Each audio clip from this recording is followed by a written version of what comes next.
Morning. கூட்டம் இருக்கா? First class தானே? என்னென்ன உங்களுக்கு கம்மியாக இருக்கு?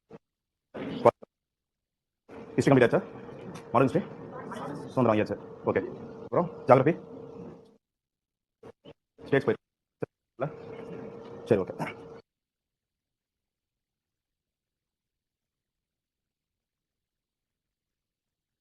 பாலிட்டி கம்ப்ளீட் ஆச்சு.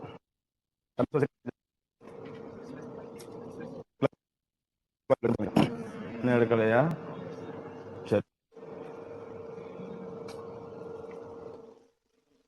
யாரெல்லாம் இதுக்கு முன்னாடி டிஎன்பிஎஸ்சி எக்ஸாம்ஸில் அட்டம்ஸ் கொடுத்துருக்கீங்க?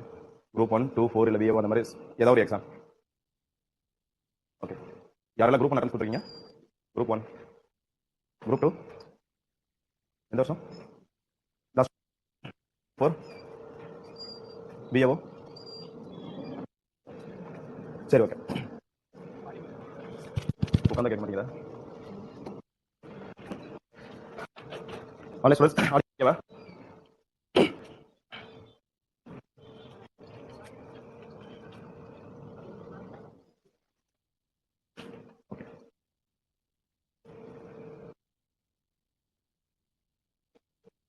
எப்படி பார்த்தாலும் 5 months கிளாஸ் கம்ப்ளீட் இல்லையா? அப்போ எந்த கொஸ்டின் கேட்டாலும் ஆன்சர் பண்ணிடுவீங்க, கரெக்ட் தானே? ஏன்னா மாடர்ன் கம்ப்ளீட் ஆச்சு, பாலிட்டி கம்ப்ளீட் ஆச்சு, கிட்டத்தட்ட எல்லா சப்ஜெக்டும் ஒரு மிட் லெவலில் கவர் பண்ணியிருக்காங்க. ஸோ எந்த கொஸ்டின் கேட்டாலும் ஆன்சர் வந்துடும் நினைக்கிறேன். ஏன் சொல்றேன் கேட்பேன், சரியா? அதுக்கு முன்னாடி கிளாஸோட ஃபர்ஸ்ட் இன்ஸ்ட்ரக்ஷன் 3 மணி நேரம் கிளாஸ் அட்டன் பண்ண போகிறோம், சரியா? கிளாஸ் அட்டன் பண்ணிட்டு வெளியே போகிறோம், எக்ஸாம் ஓரியன்டாக ஏதாவது நம்ம பண்ணிட்டு போகணும்.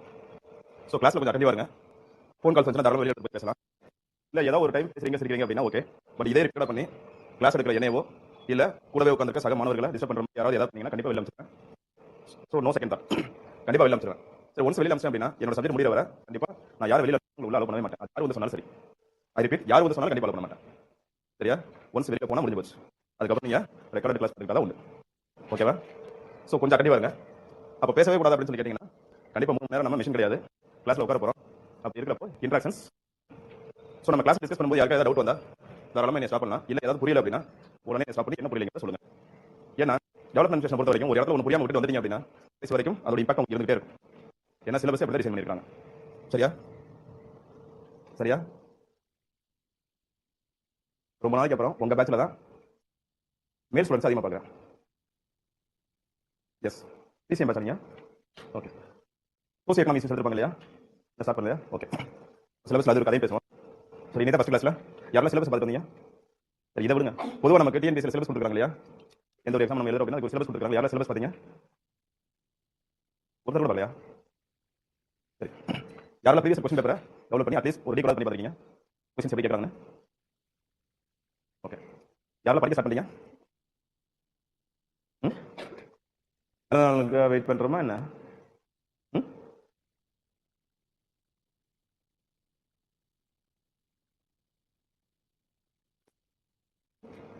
ஓகே. என்ன பேப்பர்? தமிழா இங்கிலீஷா? ஓகே. சார் என்ன பேப்பர்? யாரெல்லாம் நோட்ஸ் எடுக்கிறீங்க? டெய்லி படிக்கிறதே பெருசு, நோட்ஸ் எடுக்கிறீங்களா? நோட்ஸ் எடுக்கிறீங்களா? நோட்ஸ் எடுங்க. ஏன்னா 2024 2022 இந்த 2 வருஷத்தோட டிஎன்பிஎஸ்சியில் குரூப் 1 கொஸ்டின் பேப்பர் பார்த்து தெரிய ஒரு விஷயம் நமக்கு தெரிஞ்சு நியூஸ் பேப்பர் எக்ஸாம் கிளியர் பண்ணவே முடியாது, சரியா? ஏன்னா நம்ம ப்ரிலிம்ஸ் மட்டும் எழுத போகிறது கிடையாது, மெயின்ஸ் எழுத போகிறோம். நியூஸ் பேப்பர் இல்லை, ப்ரிலிம்ஸ் கிளியர் பண்ணுறதே எனக்கு கஷ்டம். அப்படிதான் கொஸ்டின் பேப்பர் டிசைன் பண்ணுறாங்க இப்போ. சரி, ஓகே. இதுக்கு முன்னாடி டெவலப்மெண்ட் அட்மினிஸ்ட்ரேஷன் எந்த யூனிட்ல இருந்துச்சு? 9th யூனிட்ல இருந்துச்சு. டிசம்பர் 10 யூனிட் 5க்கு கொண்டு வந்துட்டாங்க. எக்கனாமிக் டெவலப்மெண்ட்டையும் டெவலப்மெண்ட் அட்மினிஸ்ட்ரேஷன் ரெண்டே ஒண்ணா ஒரே யூனிட்டா வச்சிருக்காங்க இல்லையா? டிசம்பர் 10 சிலபஸ்ல ஒரு சேஞ்ச் வந்துச்சுல, என்ன சேஞ்ச் கொண்டு வந்தாங்க? Current affairs. அது எல்லா யூனிட்லயும் இருக்கு. எஸ், இதுக்கு முன்னாடி சிலபஸ் மட்டும் கொடுத்தாங்க. ஆனா இப்போ எந்தெந்த சப்ஜெக்ட்ல எவ்வளவு நம்பர் வரப்போகுதுங்கிறத மென்ஷன் பண்ணிட்டாங்க. இப்போ யூனிட் 5ல மொத்தம் எவ்வளவு நம்பர் क्वेश्चंस வரப்போகுது? 50 questions. So first time mention பண்ணி வச்சிருக்காங்க. வரப்போற குரூப் 1 தான் நமக்கு தெரியும். எக்கனாமிக் டெவலப்மெண்ட் எவ்வளவு நம்பர் क्वेश्चंस கேட்க போறாங்க, டெவலப்மெண்ட் அட்மினிஸ்ட்ரேஷன்ல எவ்வளவு நம்பர் क्वेश्चंस கேட்க போறாங்கன்னு சொல்லிட்டு. வி ஹோப் நாங்க என்ன நினைக்கிறோம் அப்படின்னா 50% 50% பிரிப்பாங்கன்னு நினைக்கிறோம். சரி, ஆன்லைன் பிரச்சனை இருக்கா? சரி, நான் பார்த்துக்கிறேன். ஸோ எப்படி கண்டிப்பாக 20 இருந்து 25 क्वेश्चंस டெவலப்மெண்ட் அட்மினிஸ்ட்ரேஷன்ல வரும், ஓகேவா? ஸோ சாதாரண சப்ஜெக்ட் கிடையாது. நம்ம ப்ரிலிம்ஸ் கிளியர் பண்ண போறோமா இல்லையா அப்படிங்கறத முடிவு பண்ண போற சப்ஜெக்ட்ஸ்ல டெவலப்மெண்ட் அட்மினிஸ்ட்ரேஷன் இப்போ இம்பார்ட்டன்ட் ரோல் ப்ளே பண்ணுது. நம்ம டாபிக் என்ன கொடுத்துருக்காங்க? என்ன இருக்கீங்க? டெவலப்மெண்ட் அட்மினிஸ்ட்ரேஷன், கரெக்டா? இப்போ ஓகே தானே? What is development? டெவலப்மெண்ட் என்ன? சோஷியலா growth ஆகுது. சரி, ஓகே. நீங்க growth அதனால கேக்குறேன். அப்ப வாட் இஸ் growth? growthனா என்ன? தமிழ்ல வளர்ச்சின்னு சொல்றோம். கரெக்ட்டா? டெவலப்மென்ட்னா தமிழ்ல முன்னேற்றம்னு சொல்றோம். ரெண்டும் ஒண்ணு தானே? ஆமாங்களா? வாழ்வாதாரம் சொல்ல முடியாது. வாழ்க்கை தரம்னு சொல்லலாம். சரியா? growth வேற, டெவலப்மென்ட் வேற. ஆனா growth இல்லாம டெவலப்மென்ட் உருவாக்கவே முடியாது. growth வளர்ச்சி என்ன சொல்றாங்க? growth எக்ஸ்பிளைன் முடியுமா? சரி. ஜிடிபி. ஏன் ஜிடிபி சொல்றோம்? ஏன் growth வரப்போ ஜிடிபி நம்ம எக்ஸாம்பிளா பேசுறோம். கரெக்ட் தான். National income. அப்ப growth இன்கம் மட்டும் தானா? சரி. நீங்களே சொல்றீங்க இன்ஃப்ராஸ்ட்ரக்சர் டெவலப்மென்ட் சொல்றீங்க. அது எப்படி growth வரும்? இல்ல எகைன் டெவலப்மென்ட் தான் இல்லையா? நீங்க சொன்னது கரெக்ட் தான். growth வளர்ச்சினா என்ன? ஒரு நாட்டோட ஒட்டுமொத்த வளர்ச்சி விகிதத்தை அந்த நாட்டோட வருமானத்தின் அடிப்படையில் மட்டும் கால்குலேட் பண்றாங்க இல்லையா? அதுதான் growth சொல்றது. நீங்க சொன்னது கரெக்ட் தான். growth வரப்போ இதுக்கு பெஸ்ட் எக்ஸாம்பிள் எதை சொல்லுவாங்க? ஜிடிபி தான் சொல்லுவாங்க. ஏன் ஜிடிபி சொல்றோம் அப்படின்னா இத குவாண்டிட்டி பேசிஸ்ல சொல்றாங்க, அளவீட்டின் அடிப்படையில் சொல்றாங்க. இப்போ தமிழ்நாடு கவர்மெண்ட் எடுத்து அவங்க என்ன சொல்றாங்க? 2023 24 இந்த பர்టిక్యులர் ஃபைனான்ஷியல் இயர்ல 40 லட்சம் கோடி வருமானம் வந்திருக்குன்னு சொல்றாங்க. அதே மாதிரி 2024 25 என்ன சொல்லுவாங்க? 50 லட்சம் கோடி வருமானம் வந்திருக்குன்னு சொல்றாங்களா இல்லையா? அப்போ கடந்த நிதியாண்டு கம்பேர் பண்ணும்போது இந்த நிதியாண்டுல என்ன வந்திருக்கு? 10 லட்சம் கோடி வருமானம் அதிகரிச்சிருக்கு. இந்த மாதிரி அளவீட்டின் அடிப்படையில் ஒரு நாட்டு வளர்ச்சி விகிதத்தை கணக்கிடுறது தான் growthனு சொல்றாங்க. சரிங்களா? சோ பெஸ்ட் எக்ஸாம்பிள் ஜிடிபி தான். அப்போ டெவலப்மென்ட்னா என்ன? எஸ் இது அளவின் அடிப்படையில் சொல்றது. Development qualitative basis. ஏன் இத குவாலிட்டேட்டிவ் பேசிஸ்னு சொல்றோம் நாம? சரி. இல்ல நீங்களே சொல்றீங்க இன்க்ளூசிவ் growthனு சொல்றீங்க. எஸ் ஒரு நாட்டில் இருக்கக்கூடிய மக்களோட வாழ்க்கை தரம் ஸ்டாண்டர்ட் ஆஃப் லிவிங் சொல்றோம் இல்லையா? அது எந்த அளவுக்கு உயர்ந்திருக்கு அப்படிங்கிற அடிப்படையில் ஒரு நாட்டோட முன்னேற்றத்தை கணக்கிடுறத என்ன சொல்றாங்க? டெவலப்மென்ட் சொல்றாங்க. சோ இப்போ growth வரப்போ முழுக்க குவாண்டிட்டேட்டிவ் பேசிஸ் வருமானத்தின் அடிப்படையில் மட்டும் கணக்கிடும். பட் இதுவே டெவலப்மென்ட் வரப்போ இந்த growth வருமானம்ங்கிறது எப்படி மக்களோட வாழ்க்கை தரம் உயர்ந்துன்னு சொல்லி பேசுறோம் இல்லையா? இதுதான் டெவலப்மென்ட் சொல்றது. இப்போ ஒரு நாட்டில் இருக்கக்கூடிய மக்களோட வாழ்க்கை தரம் உயரணும் அப்படின்னா அந்த நாட்டுடைய மக்களுக்கு அந்த அரசாங்கம் எதெல்லாம் கொடுக்கணும் ஃபர்ஸ்ட்? கண்டிப்பா எதெல்லாம் கொடுக்கணும்? எஸ் ப்ராப்பர் எஜுகேஷன் இருக்கணும். அப்புறம் ஹெல்த், அப்புறம் அவங்களுடைய தனிப்பட்ட விருப்பங்களை இல்ல தனிப்பட்ட தேவைகளை பூர்த்தி செஞ்சுக்கிறதுக்காக தனிநபர் வருமானத்தை அதிகப்படுத்தி கொடுக்கணும். கரெக்டா இல்லையா? சோ இது மூணு ஒரு நாட்டில் இருக்கக்கூடிய மக்களுக்கு ஒரு மாநிலத்தில் இருக்கக்கூடிய மக்களுக்கு கிடைக்கிறது தான் அந்த நாட்டுடைய மக்களோட வாழ்க்கை தரம் இருக்குதுன்னு சொல்லி பேசணும். சோ வாழ்க்கை தரத்தை பத்தி பேசுறதுனால தான் டெவலப்மென்ட் வரப்போ என்ன சொல்றாங்க? குவாலிட்டேட்டிவ்னு சொல்றாங்க. தரத்தின் அடிப்படையில் நிர்ணயம் பண்ணக்கூடிய ஒரு விஷயம். அப்ப டெவலப்மென்ட் வரப்போ இதுக்கு பெஸ்ட் எக்ஸாம்பிள் எடுக்க முடியுமா? ஹியூமன் டெவலப்மென்ட் எடுக்க முடியுமா? ஏன் ஹியூமன் டெவலப்மென்ட் நம்ம எக்ஸாம்பிள் எடுக்கிறோம்? ஏன்னா ஹியூமன் டெவலப்மென்ட் எந்த மூணு இண்டிகேட்டர் பேஸ் பண்ணி கால்குலேட் பண்றாங்க? Health, education, per capita income. இந்த மூணு இண்டிகேட்டர் பண்ணி தான் ஹியூமன் டெவலப்மென்ட் கால்குலேட் பண்றாங்க. அதனால இது பேர் என்ன சொல்றாங்க? ஹியூமன் டெவலப்மென்ட் வச்சிருக்காங்க. ஹியூமன் growth இண்டெக்ஸ் வைக்கல. ஃபர்ஸ்ட் பேர் வைக்கிற காரணம் அதான். சரியா? அப்போ ஒரு நாட்டில் இருக்கக்கூடிய அரசாங்கம் அந்த நாட்டில் இருக்கக்கூடிய மக்களுக்கு மூணை கொடுக்கணும் அப்படின்னா ஃபர்ஸ்ட் அந்த அரசாங்கத்தோட கையில என்ன இருக்கணும்? வருமானம் இருக்கணுமா இல்லையா? அரசாங்கத்தோட கையில் அதிகமான வருமானத்தை மூலதனத்தை உருவாக்கும் போது வருமானத்தை அவங்க கையில் கிடைக்கும் போது தான் ஆட்டோமேட்டிக் மக்களுக்கு தேவையான சேவைகள் முறையான வகையில் வழங்க முடியும். அப்படி சேவைகள் வழங்கும் போது ப்ராப்பர் ஹெல்த் அண்ட் எஜுகேஷன் தனியார் வருமானம் உயர்த்தி கொடுக்க முடியுமா? அதனால முன்னாடியே சொன்னேன் growth இருந்தால் தான் எதிர்க்க முடியும், டெவலப்மென்ட் இருக்க முடியும். சரியா? சோ growth இல்லாம டெவலப்மென்ட் கிடையாது. ஆனா growth மட்டும் என்ன கிடையாது? டெவலப்மென்ட் கிடையாது. ரெண்டும் கம்ப்ளீட் டிஃபரண்ட். இந்த இன்கம் வந்து மக்களோட வாழ்க்கை தரம் எப்படி மாறுது, அதை எப்படி கட்டமைக்கிறாங்க அப்படிங்கறத டெவலப்மென்ட். அது எப்படி மக்களுக்கு செயல்படுது அப்படிங்கறத டெவலப்மென்ட். அதற்கான மூலதனங்கள் உருவாக்குறத என்ன சொல்றாங்க? growthனு சொல்றாங்க. இந்த வித்தியாசம். சரியா? நம்ம டாபிக் டைட்டில்ல இன்னொரு கீ டேர்ம் என்ன இருந்துச்சு? டெவலப்மென்ட் இருந்துச்சு. அடுத்து அட்மினிஸ்ட்ரேஷன். அட்மினிஸ்ட்ரேஷன் என்ன? அட்மினிஸ்ட்ரேஷன் என்ன? நிர்வாகம். பரவாயில்ல, கூகுள் டிரான்ஸ்லேட் நான் யூஸ் பண்றேன். ஆல்ரெடி எல்லாத்தையும் டிரான்ஸ்லேட் பண்ணிட்டேன். சரியா? அட்மினிஸ்ட்ரேஷன் நிர்வாகம் சொல்றாங்க. ஆனா அதுவே நம்ம சிலபஸ்ல பார்த்தோம் அப்படின்னா இங்க கவர்னன்ஸ் ஒரு வார்த்தை இருக்கா? இப்போ புதுசா வந்திருக்கக்கூடிய சிலபஸ்ல ஜெனரல் அட்மினிஸ்ட்ரேஷன் அப்படிங்கறத கொண்டு வந்திருக்காங்க. அப்ப சிலபஸ்லயே நமக்கு அட்மினிஸ்ட்ரேஷன் டேர்ம் இருக்குது. அதுக்கு அப்புறம் கவர்னன்ஸ் டேர்ம் இருக்கு. அட்மினிஸ்ட்ரேஷன் அப்படினா நிர்வாகம் சொல்றாங்க. கவர்னன்ஸ்னா ஆளுகைன்னு சொல்றாங்க. அட்மினிஸ்ட்ரேஷன் என்ன? கவர்னன்ஸ் என்ன? நிர்வாகம்னா என்ன? ஆளுகைனா என்ன?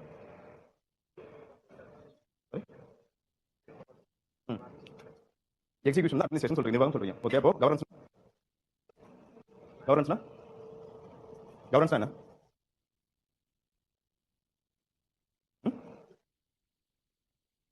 கரெக்டா நடக்குதா பார்க்குறதா? இல்ல அப்படி சொல்ல முடியாது. வேற இன்னும் கிளியரா சொல்ல முடியுமா? அட்மினிஸ்ட்ரேஷன் என்ன, கவர்னன்ஸ் என்னன்னு சொல்லிட்டு. இப்போ தமிழ்நாடு ஒரு கவர்மெண்ட், தமிழ்நாடு ஸ்டேட் இருக்காங்க, இங்க கவர்மெண்ட் இருக்காங்க. இப்போ தமிழ்நாடு நடக்கக்கூடிய நிர்வாகத்தை எடுத்துக்கிறோம். இப்போ தமிழ்நாடு நம்ம எடுத்துக்கிட்டோம் அப்படின்னா ரெண்டு பேர் பேரலா செயல்படுறாங்க. யார் யாரு? சரி, மக்களால் தேர்ந்தெடுக்கப்பட்ட அரசாங்கம், எலெக்டட் கவர்மெண்ட் இருக்காங்க. இவங்களுக்கு பேரலா யார் செயல்படுறாங்க? கவர்னரா? பியூரோக்ராட்ஸ், இந்த சோ கால்ட் பியூரோக்ராட்ஸ் சொல்றோம். இல்லனா அப்பாயிண்டட் ஆபீசர்ஸ், பணியமர்த்தப்பட்ட அதிகாரிகள் சொல்றோம் இல்லையா? அப்பாயிண்டட் ஆபீசர்ஸ் இருக்காங்க. இப்போ தமிழ்நாடு ஒரு ஸ்டேட் நம்ம எடுத்துக்கிட்டோம் அப்படின்னா மக்களால் தேர்ந்தெடுக்கப்பட்ட அரசாங்கத்துல மிக உயர்ந்த அதிகாரத்தில் இருக்கக்கூடிய நபர் யாரு? சீஃப் மினிஸ்டர் இருக்காரு. சீஃப் மினிஸ்டர் கீழ கவுன்சில் ஆஃப் மினிஸ்டர்ஸ் இருக்காங்க. இவங்களுக்கு கீழ எம்எல்ஏஸ் இருக்காங்க. இந்த மாதிரி ஒரு ஹைரார்கி நம்ம ஃபாலோ பண்றோமா? இந்த ஹைரார்கி லாஸ்ட் பொசிஷன் எங்க வந்து ஸ்டாப் ஆகும்? கடையில் இருக்கக்கூடிய நபர் யாரு? பஞ்சாயத்து பிரசிடென்ட் எடுத்துக்கலாம், இல்லனா வார்டு கவுன்சிலர் நம்ம எடுத்துக்கிறோம். சோ எலெக்டட் கவர்மெண்ட், மக்களால் தேர்ந்தெடுக்கப்பட்ட அரசாங்கம் வரப்போ எப்படி ஒரு ஹைரார்கி நம்ம ஃபாலோ பண்றோமா? சரியா? அதே மாதிரி பியூரோக்ராட்ஸ் நம்ம எடுத்துக்கிட்டோம்னா தமிழ்நாட்டில் இருக்கக்கூடிய மிக உயர்ந்த அதிகாரத்தில் இருக்கக்கூடிய ஒரு நபர் யாரு? சீஃப் செக்ரட்டரி இருக்காரு. அதுக்கப்புறம் சீஃப் செக்ரட்டரியில நிறைய secretaries, assistant secretaries, joint secretary இந்த மாதிரி நிறைய பேர் இருக்காங்க. இப்படியே ஒரு ஹைரார்கி ஃபாலோ பண்ற கடைசில எங்க வந்து முடியுது? விஏஓ வந்து முடியுதா? வில்லேஜ் அட்மினிஸ்ட்ரேட்டிவ் ஆஃபீசர் தான் கடைநிலையில் இருக்கக்கூடிய அரசு அதிகாரி. கரெக்டா இல்லையா? அப்போ ஒரு ஸ்டேட் நம்ம எடுத்துக்கிட்டோம், எலெக்டட் கவர்மெண்ட் தனியா இருக்காங்க, ஒரு அமைப்பா இருக்காங்க. அப்பாயிண்டட் ஆபீசர்ஸ் சொல்லக்கூடிய ஒரு அமைப்பா இருக்காங்க. இங்கே ஒரு செட் ஆஃப் ஹைரார்கி ஃபாலோ பண்றாங்க, இங்கே ஒரு செட் ஆஃப் ஹைரார்கி ஃபாலோ பண்றாங்க. கரெக்டா இல்லையா? இந்த ஒவ்வொரு ஹைரார்கில இருக்கக்கூடிய ஒவ்வொரு நபர்களுக்கும் கான்ஸ்டிடியூஷன் மூலமாகவோ இல்ல சட்டங்கள் ஆக்ட்ஸ் மூலமாகவோ இல்ல ரூல்ஸ் அண்ட் ரெகுலேஷன்ஸ் மூலமா என்ன இருக்காங்க? நிறைய பவர்ஸ் அண்ட் ஃபங்க்ஷன்ஸ் கொடுத்திருக்காங்க, நிறைய ரூல்ஸ் அண்ட் ரெஸ்பான்சிபிலிட்டி கொடுத்திருக்காங்க. அது யாருக்கும் கொடுத்திருக்காங்க? இவங்களுக்கும் கொடுத்திருக்காங்க, இவங்களுக்கும் கொடுத்திருக்காங்க. கரெக்டா இல்லையா? இப்போ அட்மினிஸ்ட்ரேஷன் என்ன சொல்ல வராங்கன்னா இந்த ஹைரார்கி என்ன?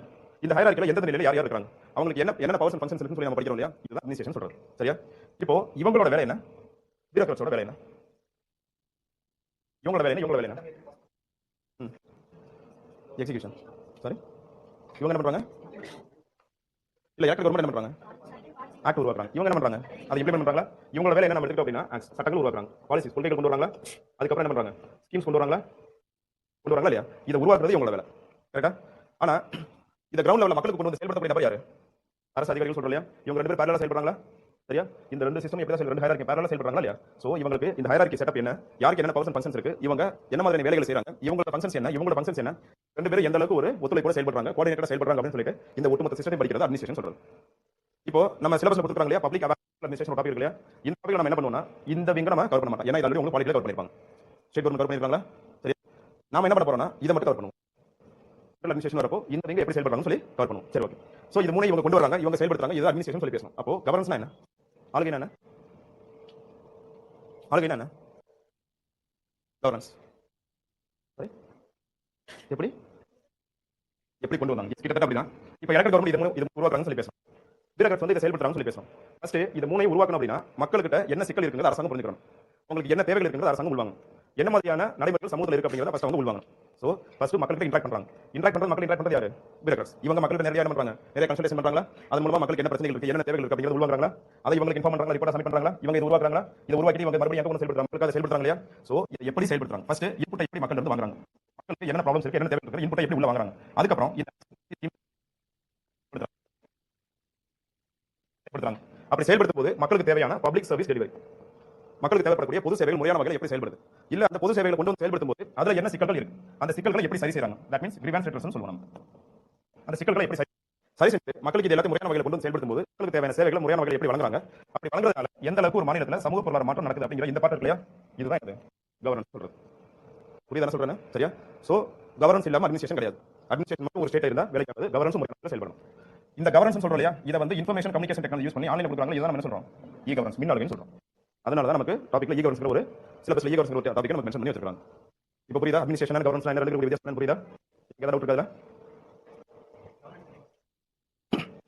இப்போ எலக்ட்ரல் கவர்மெண்ட் இருக்காங்க, அப்பாயிண்டட் ஆஃபீசர்ஸ் இருக்காங்க சொல்லி பேசணும். இவங்க இதை உருவாக்குறாங்க, இவங்க உருவாக்கக்கூடியது இவங்க செயல்படுறாங்க சொல்லி பேசணும் இல்லையா. இது எல்லாத்தையும் உருவாக்கணும் அப்படின்னா இப்போ ஒரு வெல்ஃபேர் ஸ்கீம் கவர்மெண்ட் கொண்டு வராங்கன்னா, இந்த welfare scheme for example poverty எலிவேஷனுக்காக கொண்டு வராங்க, வறுமை ஒழிப்புக்காக கொண்டு வராங்கன்னா ஃபர்ஸ்ட் மக்கள்கிட்ட வறுமை சார்ந்த பிரச்சனை என்ன இருக்கு அரசாங்கம் உள்வாங்கணுமா. சோ அப்ப அந்த மாதிரி டேட்டாவை மக்கள் யார் கலெக்ட் பண்றாங்க, இவங்க கலெக்ட் பண்ணுவாங்க. அதை கவர்மெண்ட் என்ன பண்றாங்க, ரிப்போர்ட்டா சப்மிட் பண்ணுவாங்க. ரிப்போர்ட்டா சப்மிட் பண்ணும்போது அப்ப எவ்வளவு மக்கள் வறுமையால பாதிக்கப்பட்டிருக்காங்க, என்ன மாதிரியான வறுமையால பாதிக்கப்பட்டிருக்காங்க உங்களுக்கு தெரிய வரும். சோ அதுக்கு ஏற்ற மாதிரி என்ன பண்ணுவாங்க, ஸ்கீம்ஸ் ரெடி பண்றாங்க. இவங்க ஸ்கீம்ஸ் அனௌன்ஸ் பண்ண உடனே இந்த மக்கள்கிட்ட என்ன பிரச்சனை இருக்கோ அதுக்காக இந்த ஸ்கீமை கொண்டு வந்து செயல்படுத்தக்கூடிய நபர் யார் இருக்காங்க, இந்த ஆபீசர்ஸ் இருக்காங்க. இப்போ மக்கள் அந்த பிரச்சனைகள் உள்வாங்குறாங்க, திருப்பி அதை கொண்டு வந்து மக்களோட பிரச்சனை சரி செய்யறதுக்காக இம்ப்ளிமெண்ட் பண்றாங்க இல்லையா, இதை தான் என்ன சொல்றது, கவர்னன்ஸ் சொல்றது. சிம்பிளா சொல்லணும், இதை வந்து நடத்தினங்கள் மட்டும் கிடையாது, மக்களுக்கு தேவையான சேவைகளை முறையான வகையில் மக்களுக்கு என்ன சேவைகள் தேவைப்படுங்கிறத ஃபர்ஸ்ட் தெரிஞ்சுக்கிறது, அதன் மூலமா மக்களுக்கு தேவையான சேவைகள் முறையான வகையில் கொண்டு வந்து செயல்படுறது. அப்படி செயல்படுத்தும் போது என்ன சிக்கல்கள் வருதுங்கிறத மறுபடியும் அந்த இன்புட் எடுத்து அதை சரி செஞ்சு முறையான வகையில் மக்களுக்கு தேவையான சேவைகள் பொது சேவைகளை வழங்குறது. இதுவும் இந்த மாதிரி ஒட்டுமொத்த ஃபார் எக்ஸாம்பிள் வெல்ஃபேர் ஸ்கீம்ஸ் கொண்டு வராங்க, சட்டங்கள் கொண்டு வராங்க, பாலிசிஸ் கொண்டு வராங்க. இது எல்லாத்தையும் கொண்டு வந்து செயல்படுத்த மக்களுக்கு அதை செயல்படுத்தும் மக்களுக்கு என்ன நடக்குது, சமூக பொருளாதார முன்னேற்றம் நடக்குது இல்லையா. இதுதான் கவர்னன்ஸ் சொல்றோம். வேற யாருக்கு டவுட் இருக்கா? ஓகேவா? வேற யாருக்கு டவுட் இருக்கா? இதான் உங்களுக்கு ஃபர்ஸ்ட் கிளாஸ்லயா, காலையில இருந்து இதான் ஃபர்ஸ்ட் கிளாஸ் அட்டெண்ட் பண்றீங்க இல்லையா, ஏன் ரொம்ப டல்லா இருக்கீங்க? நான் கிளாஸ் ஸ்டார்டிங்ல ஒரு இன்ஸ்ட்ரக்ஷன் சொன்னதால இந்த ஆளு ரொம்ப வெறப்பானாலும் ஸ்ட்ரிக்ட்டானாலும் நினைச்சாதீங்க, அப்படிலாம் ஒண்ணும் கிடையாது. இது வரைக்கும் நம்ம டிஸ்கஸ் பண்ண யாருக்கு டவுட் இருக்கா? சோ இந்த டெவலப்மென்ட் இந்த அட்மினிஸ்ட்ரேஷன் எப்படி உருவாக்கி இருக்காங்க அப்படிங்கறத படிக்கிறதா டெவலப்மென்ட் அட்மினிஸ்ட்ரேஷன். டெவலப்மென்ட் என்ன சொல்லி பேசணும் இல்லையா, இப்படி நம்ம மக்களுக்கு முறையாக கொண்டு வந்து செயல்படுத்தி இருக்காங்க படிக்கிறதுக்கு பேர் தான் டெவலப்மென்ட் அட்மினிஸ்ட்ரேஷன். இப்போ புரியும் நினைக்கிறேன், ஏன் இப்படி ஒரு யூனிட் நமக்கு சிவில் சர்வீஸ் எக்ஸாம்ல சிலபஸ் வச்சிருக்காங்க, புரியுதா? ஏன்னா நாம எக்ஸாம் கிளியர் பண்ணதுக்கு அப்புறம் இந்த அட்மினிஸ்ட்ரேஷன் போய் வேலை செய்ய போறோம், மக்களுக்காக தான் வேலை செய்ய போறோம். அப்படி இருக்கிறப்போ ஆல்ரெடி என்ன ஒரு செட்டப் இருக்கு, அது எப்படி செயல்படுங்கிறது நமக்கு தெரிஞ்சிருக்கணும், அவேர்னஸ் இருக்கணும். அதுக்கு இந்த யூனிட் நமக்கு வச்சிருக்காங்க. சரியா? நெக்ஸ்ட் இதான் நம்மளுடைய சிலபஸ். 2024 டிசம்பர் 10 வரைக்கும் நம்மளோட சிலபஸ் எதோட கட் ஆயிடுச்சுன்னா இது வரைக்கும் தான் இருந்துச்சு. ஹியூமன் ரைட்ஸ் ஸ்டார்ட் ஆகி ஈகவர்னன்ஸ் தமிழ்ல வந்து முடிஞ்சிருச்சு. அதுக்கப்புறம் இருக்கக்கூடிய 4 டாபிக் வந்து 2024 டிசம்பர்ல சேர்த்துருக்காங்க. So relatively new topic. So அதனால இந்த ஏரியால நம்பர் ஆஃப் क्वेश्चंस வரதுக்கு கம்மியான சான்ஸ் தான் இருக்கு. பட் இந்த ஏரியால நம்பர் ஆஃப் क्वेश्चंस அதிகமா வரதுக்கு வாய்ப்பு இருக்கு. சரியா? நெக்ஸ்ட் நம்ம கிளாஸ் வந்து இந்த சிலபஸ் ஃப்ளோல போகும்னு சொல்லிக்கிறீங்க, நான் சொல்லிட்டேன். போகவே போகாது. கிளாஸ் போகும், சிலபஸ் ஃப்ளோல போகாது. சரியா? நம்ம சிலபஸ்ல ஃபர்ஸ்ட் டாபிக் என்ன இருக்கு, ஹியூமன் டெவலப்மென்ட் இண்டிகேட்டர்ஸ் இருக்கு இல்லையா, இத நம்ம லாஸ்ட் கிளாஸ்க்கு முதல் கிளாஸ்ல எடுப்போம். அப்ப இன்னைக்கு ஃபர்ஸ்ட் கிளாஸ்ல என்ன டாபிக் இருக்கு, யாரெல்லாம் இன்னைக்கு கிளாஸ்ல ஹியூமன் டெவலப்மென்ட் நம்ம டிஸ்கஸ் பண்ண போறோம்னு சொன்னீங்க, சிலபஸே பார்க்கல. எந்த டாபிக் இருந்தானே எல்லா டாபிக் நடத்தானே போறாங்க இல்லையா. நம்ம ஃபர்ஸ்ட் இந்த கிளாஸ்ல social justice and social harmony as a cornerstones of socio economic development இத தான் டிஸ்கஸ் பண்ண போறோம். கேட்டா இத தான் ஃபர்ஸ்ட் டாபிக் நம்ம டிஸ்கஸ் பண்ண போறோம் இன்னைக்கு கிளாஸ்ல. ஏன் எதனால ஃபர்ஸ்ட் கிளாஸ்ல social justice and social harmony discuss பண்ண போறோம், என்ன காரணம்? பேசிக்ஸ். பொதுவா தமிழ்நாட்டுல என்ன சொல்றாங்க, இப்ப இருக்கக்கூடிய அரசாங்கம் என்ன சொல்றாங்க, திராவிட மாடல் அரசு, சமூக நீதிக்கான மண் சொல்றாங்களா இல்லையா. அப்போ சமூக நீதியை தமிழ்நாட்டுல எப்படி அமைச்சிருக்காங்கிறது நமக்கு தெரியும். சமூக நீதினா என்ன? First what is social justice? சமூக நீதினா என்ன? சமத்துவம், ஈக்குவாலிட்டி. கரெக்டா? கரெக்ட். அது மட்டும் தானே? ஈக்குவாலிட்டி நம்ம சமத்துவத்தை உருவாக்குறதுக்கு இன்னொன்று தேவைப்படுது. சமத்துவத்தை உருவாக்குறதுக்கு நமக்கு ஒன்று தேவைப்படுது இல்லையா? என்ன தேவைப்படுது?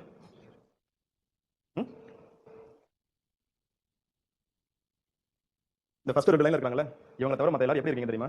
இந்த ஒரு சந்தான காமெடி நைட் ஃபுல்லா ஏதாவது 2 பேர் பார்த்துட்டே இருப்பாங்கல்ல. நீனும் பாரு, நானும் பார்த்துட்டு இருக்கேன். என்ன நடக்குதுன்னு பார்க்கலாம் அப்படிங்கிற மாதிரி இருக்குது. தப்போ சரியோ ஏதாவது இன்ட்ராக்ட் பண்ணுங்க. இன்ட்ராக்ட் பண்ணீங்கன்னா தான் கிளாஸ் வந்து 2 வே கம்யூனிகேஷன் இருக்கும். நான் மட்டும் பேசிட்டு இருந்தேன்னா அது வந்து 1 வே கம்யூனிகேஷன், மோனோட்டோனஸா மாறிடும் கிளாஸ். சரியா? ஏதாவது ஒரு ரியாக்ஷனாக பண்ணுங்க. சில நபர்கள் எப்படி இருக்காங்க, இந்த எக்ஸ்பேண்டபிள் அவெஞ்சர்ஸ் வருவாங்க, இப்படி வருவாங்கல்ல, இந்த மாதிரி இருக்காங்க. நீ என்ன வேணாலும் பேசு, நாங்க உட்கார்ந்து பார்த்துட்டு இருக்கோம் அப்படின்னு. எதுக்காக நம்ம ஃபர்ஸ்ட் கிளாஸ்ல இன்னைக்கு சோஷியல் ஜஸ்டிஸ் டிஸ்கஸ் பண்ண போறோம்னா, இதுல இருக்கக்கூடிய எல்லா சிலபஸ் நம்ம பார்த்தாலே தெரியும். தமிழ்நாடு கவர்மெண்ட் செயல்பாடுகளை நம்ம படிக்க போறோம். இதுக்கு முன்னாடி தமிழ்நாடு கவர்மெண்ட் என்ன பண்ணாங்கன்னு சொல்லி இது தமிழ்நாடு கவர்மெண்ட் செயல்படுறதுக்கு என்ன காரணம் அப்படின்னா, நம்ம தமிழ்நாடு இருக்கக்கூடிய சோஷியல் அண்ட் எகனாமிக் இன்இக்வாலிட்டியை சரி செஞ்சு அனைவரும் சமூக நிலையை உருவாக்குறது. அப்போ இங்க ஒரு இன்இக்வாலிட்டி இருக்கு அப்படின்னா, சமத்துவ தவறு அப்படின்னா, இந்த இன்இக்வாலிட்டி முறையான வகையில் நம்ம சமூகத்தில் கட்டமைக்கப்பட்டிருக்கு. அந்த இன்இக்வாலிட்டி எப்படி உருவாயிருக்கு, இந்த சமூக அநீதி எப்படி நடந்துருக்கு புரிதல் நமக்கு இருக்கும். அந்த புரிதல் இருந்தா தான் ஏன் தமிழ்நாட்டில் சமூக நீதி கோட்பாடு இப்போ வரைக்கும் நம்ம பேசிட்டு இருக்கிறது நமக்கு தெரியும். அந்த சமூக நீதியை செயல்படுறதுக்கு என்ன இனிஷியேட்டிவ் எடுத்துருக்காங்க இதுக்கப்புறம் நம்ம படிப்போம்.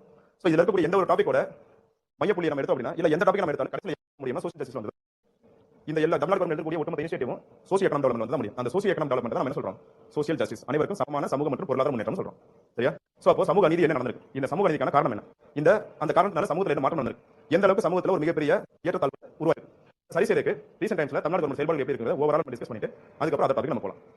சரியா? சோ ஃபர்ஸ்ட் கிளாஸ்ல social justice and social harmony, இத முடிச்சு செகண்ட் கிளாஸ்ல ரிசர்வேஷன் பாலிசி நம்ம பேசுவோம். எதுக்காக செகண்ட் டாபிக்ல ரிசர்வேஷன் பாலிசி நம்ம பேசுறோம்னா, செகண்ட் கிளாஸ்லயே சோஷியல் ஜஸ்டிஸோட அடிப்படை கட்டமைப்பு ரிசர்வேஷன் பாலிசி இருக்கு. ரிசர்வேஷன் கொண்டு வந்தது எல்லாருக்கும் சம வாய்ப்புகள் கிடைக்கணும், அனைவரும் சம ஒரு நிலை உருவாக்கணும் அடிப்படையில். சோ அதனால தான் அடுத்த கிளாஸ்ல நம்ம ரிசர்வேஷன் பாலிசி பேசுவோம். அதை முடிச்சுட்டு இம்பாக்ட் சோஷியல் ரிஃபார்ம்ஸ், அதுக்கப்புறம் பொலிட்டிக்கல் பாலிசி வெல்ஃபேர் தீம்ஸ், அதுக்கப்புறம் ஹெல்த் அண்ட் எஜுகேஷன் சிஸ்டம், அதை முடிச்சு geography of Tamil Nadu and its impact on economic growth அந்த டாபிக், அதுக்கப்புறம் எகனாமிக் இது ரெண்டையும் ஒரே டாபிக் நம்ம டிஸ்கஸ் பண்ணுவோம். அதுக்கப்புறம் achievements of Tamil Nadu in various fields, அதுக்கப்புறம் HDI, அதுக்கப்புறம் மற்ற டாபிக் நம்ம டிஸ்கஸ் பண்ணுவோம். எல்லாமே ஷார்ட் டாபிக். அடுத்து செகண்ட் ஹாஃப்ல வரக்கூடிய டாபிக் எல்லாம் ரொம்ப short topic. So first 4 class ரொம்ப எலாபரேட்டா போகும். அடுத்து வரக்கூடிய டாபிக்ஸ் வந்து கொஞ்சம் ஃபாஸ்டா போக ஆரம்பிச்சிடும். சரியா? ஸ்டார்ட் பண்ணலாமா? அப்படியா? இங்க நல்லா தான் இருக்கு.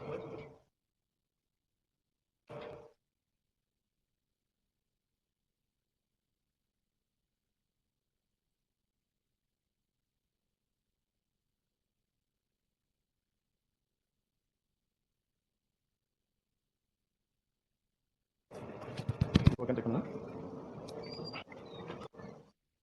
நம்ம கிளாஸ் ஸ்டார்ட் பண்ணும்போது என்னென்ன சப்ஜெக்ட் கம்ப்ளீட் ஆகுதுன்னு சொல்லி கேட்டோம் இல்லையா? ஏன் கேட்டோம்? என்ன சிலபஸ் சப்ஜெக்ட் கம்ப்ளீட் ஆகுதுன்னு சொல்லிட்டு. இப்போ சிலபஸ் எல்லாரும் பாத்தீங்களா? இது ஆல்ரெடி நீங்க படிச்சா இல்ல கிளாஸ்ல மற்ற ஃபேக்கல்டிஸ் கவர் பண்ண டாபிக்ஸ் இருக்கா, ரிஃப்ளெக்ட் இருக்கா? இங்க பாத்தீங்கன்னா இம்பாக்ட் சோஷியல் ரிஃபார்ம் மூவ்மென்ட்ஸ் இருக்கா?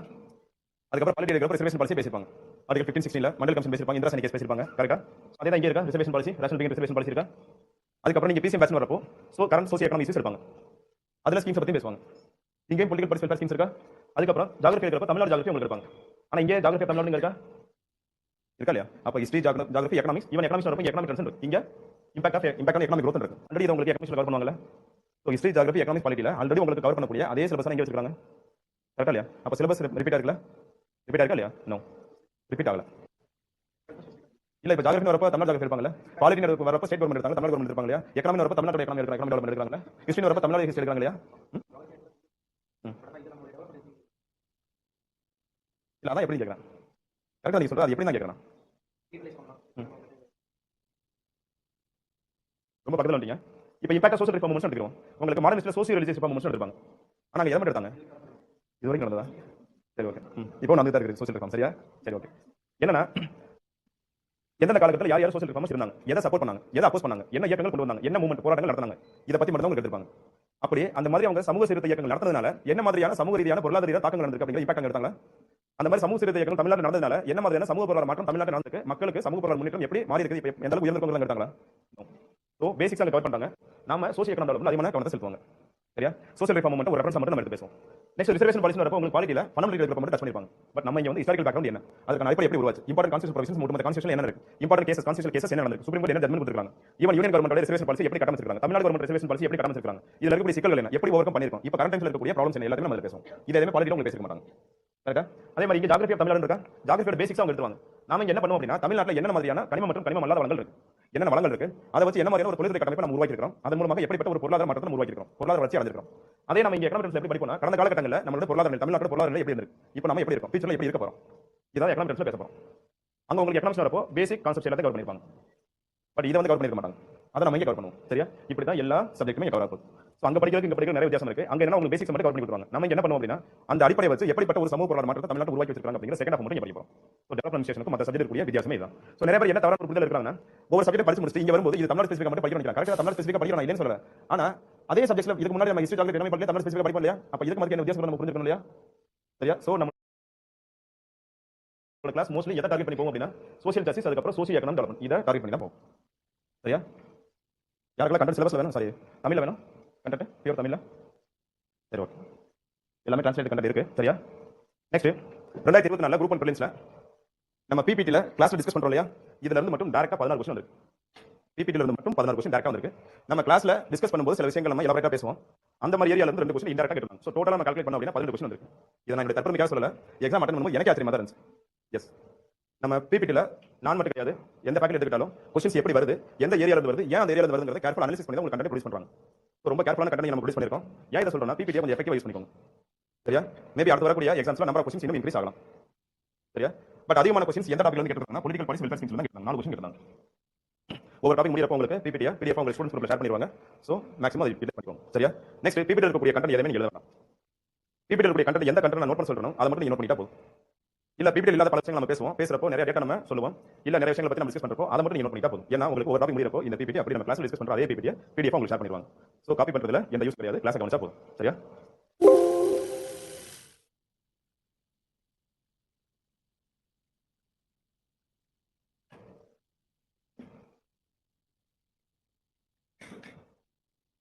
நம்ம ஆல்ரெடி சொன்ன மாதிரி first topic social justice and social economy as a cornerstone of socio economic development. இதுல ஃபர்ஸ்ட் சோஷியல் ஜஸ்டிஸ் நீங்க கிளாஸ்ல பேசுவோம். இத முடிச்சிட்டு அதுக்கு அப்புறம் சோஷியல் எக்கானமி போலாம். What is social justice? எல்லாருக்கும் எல்லாம். நீங்க சொல்றது பிறப்புக்கும் எல்லாம் இருக்கும் அப்படிங்கிற மாதிரி இருக்கு. கரெக்ட் தான். எல்லாருக்கும் எல்லாம்ங்கிறது சோஷியலிசம் இல்லையா? நீங்க சொல்றது திராவிட மாடல் அரசு இல்லையா? சோஷியலிஸ்டிக் பிரின்சிபல் இல்லையா?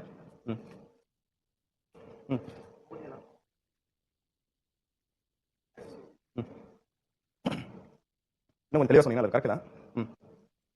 சரி, எல்லாருக்கும் எஸ் சமமான உரிமை. வேற அது மட்டும் தான் கரெக்ட். Absolutely correct. நீங்க 4 விஷயத்துல ஒண்ணு மட்டும் தான் சொல்றீங்க. எல்லாருக்கும் சமமான உரிமை. வேற பிறப்பின் அடிப்படையில் யாரும் உயர்ந்தோரும் கிடையாது, தாழ்ந்தோரும் கிடையாது, அனைவரும் சமம். அதுதான் திருக்குறள்ல பிறப்புக்கும் எல்லா உயிருக்கும் சொல்லியிருக்காங்க. நம்ம திருவள்ளுவர் பிறப்புக்கும் எல்லா உயிருக்கும் அப்பவே சொல்லிட்டாரு. அதுக்கப்புறம் 2010ல முதலாவது உலக செம்மொழி மாநாடு கோவில் நடக்கும்போது அதுல அதோட தீமை என்ன கருப்பொருள் என்னதான் பிறப்புக்கும் எல்லா உயிருக்கும் தான் வச்சிருக்காங்க. என்னமோ தமிழ்நாட்டில் புதுசா கட்சி ஆரம்பிச்சவங்க தான் இந்த பிறப்புக்கும் எல்லா உயிருக்கும் ஒரு கொள்கையை ஃபாலோ பண்ற மாதிரியும், இதுக்கு முன்னாடி யாருமே அந்த கொள்கையை ஃபாலோ பண்ணாத மாதிரியும், மக்களுக்கு தெரியாம இருந்த மாதிரி இவங்க தான் தெரியப்படுற மாதிரி சொல்லிட்டு இருக்காங்க இல்லையா? அதுதான் கொஞ்சம் கஷ்டமா இருக்குது. திருவள்ளுவர் காலத்துல இருந்தே தமிழ்நாட்டில் அதான் ஃபாலோ பண்ணிட்டு இருக்கோம். சரி, ஓகே. என்னப்பா நிறைய பேர் அனுபவிகள் இருக்கீங்க போல. நான் மறுபடியும் சொல்றேன், நான் எந்த கட்சியை சார்ந்தவனும் கிடையாது, யாருக்கு சப்போர்ட் பண்ண மாட்டேன், யாரையும் அப்போஸ் பண்ண மாட்டேன்.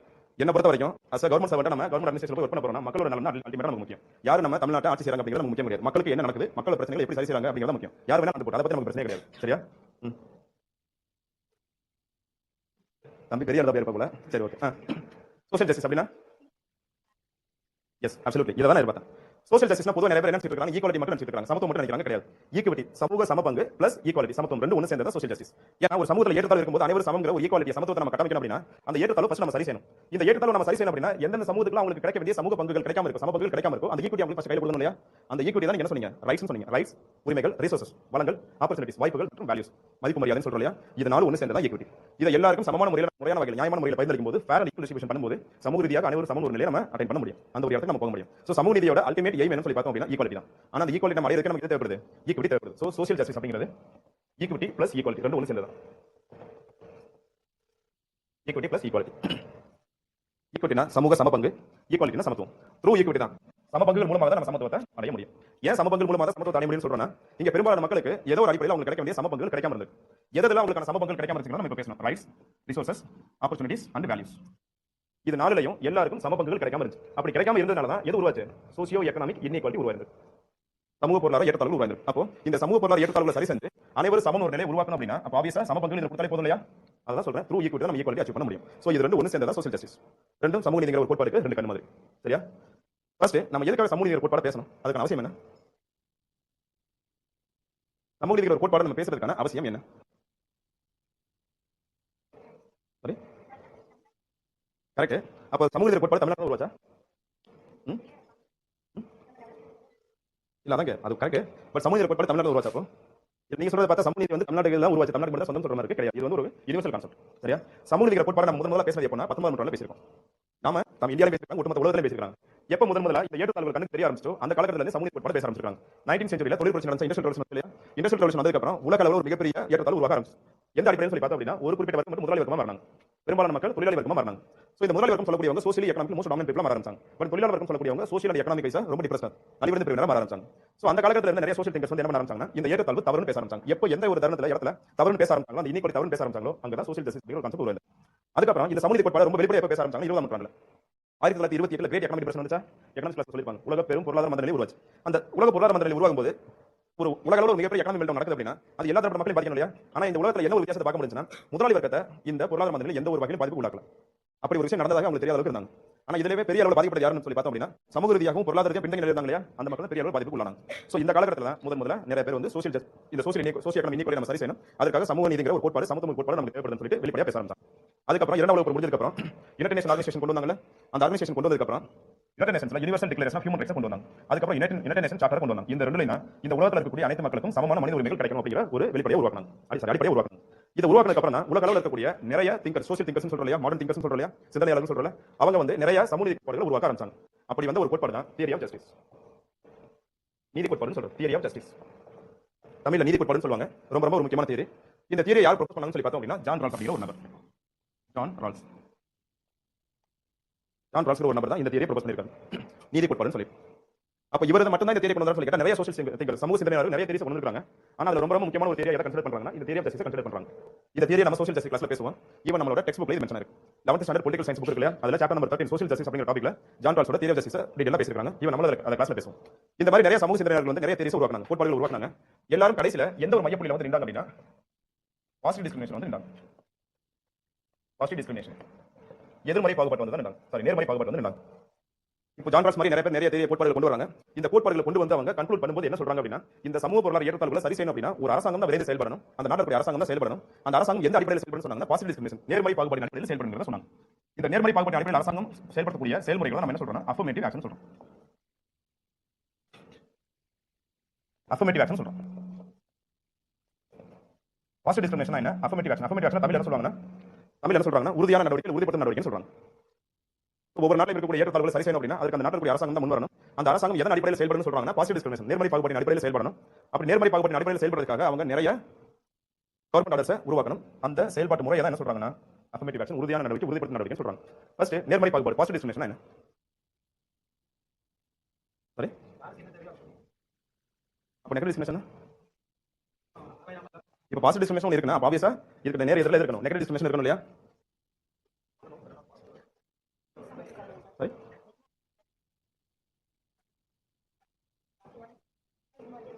இல்ல அதான் கேக்குறேன், அந்த பாசிட்டிவான்னு சொல்றீங்களா, அதான் என்ன கேக்குறேன். இப்போ பொதுவா பாகுபாடு காட்டுறதே தவறு தானே, டிஸ்கிரிமினேஷன் பண்றதே தவறு தான். அதுல என்ன பாசிட்டிவ் நெகட்டிவ், டிஸ்கிரிமினேஷன் பண்றதே தவறு தான். ஆனா அதே ரெண்டு கேட்டகரி பிரிக்கிறாங்க, ஒன்னு வந்து பாசிட்டிவ், இன்னொரு நெகட்டிவ் சொல்லி பிரிக்கிறாங்க. சரி, எஸ் அப்சல்யூட்லி.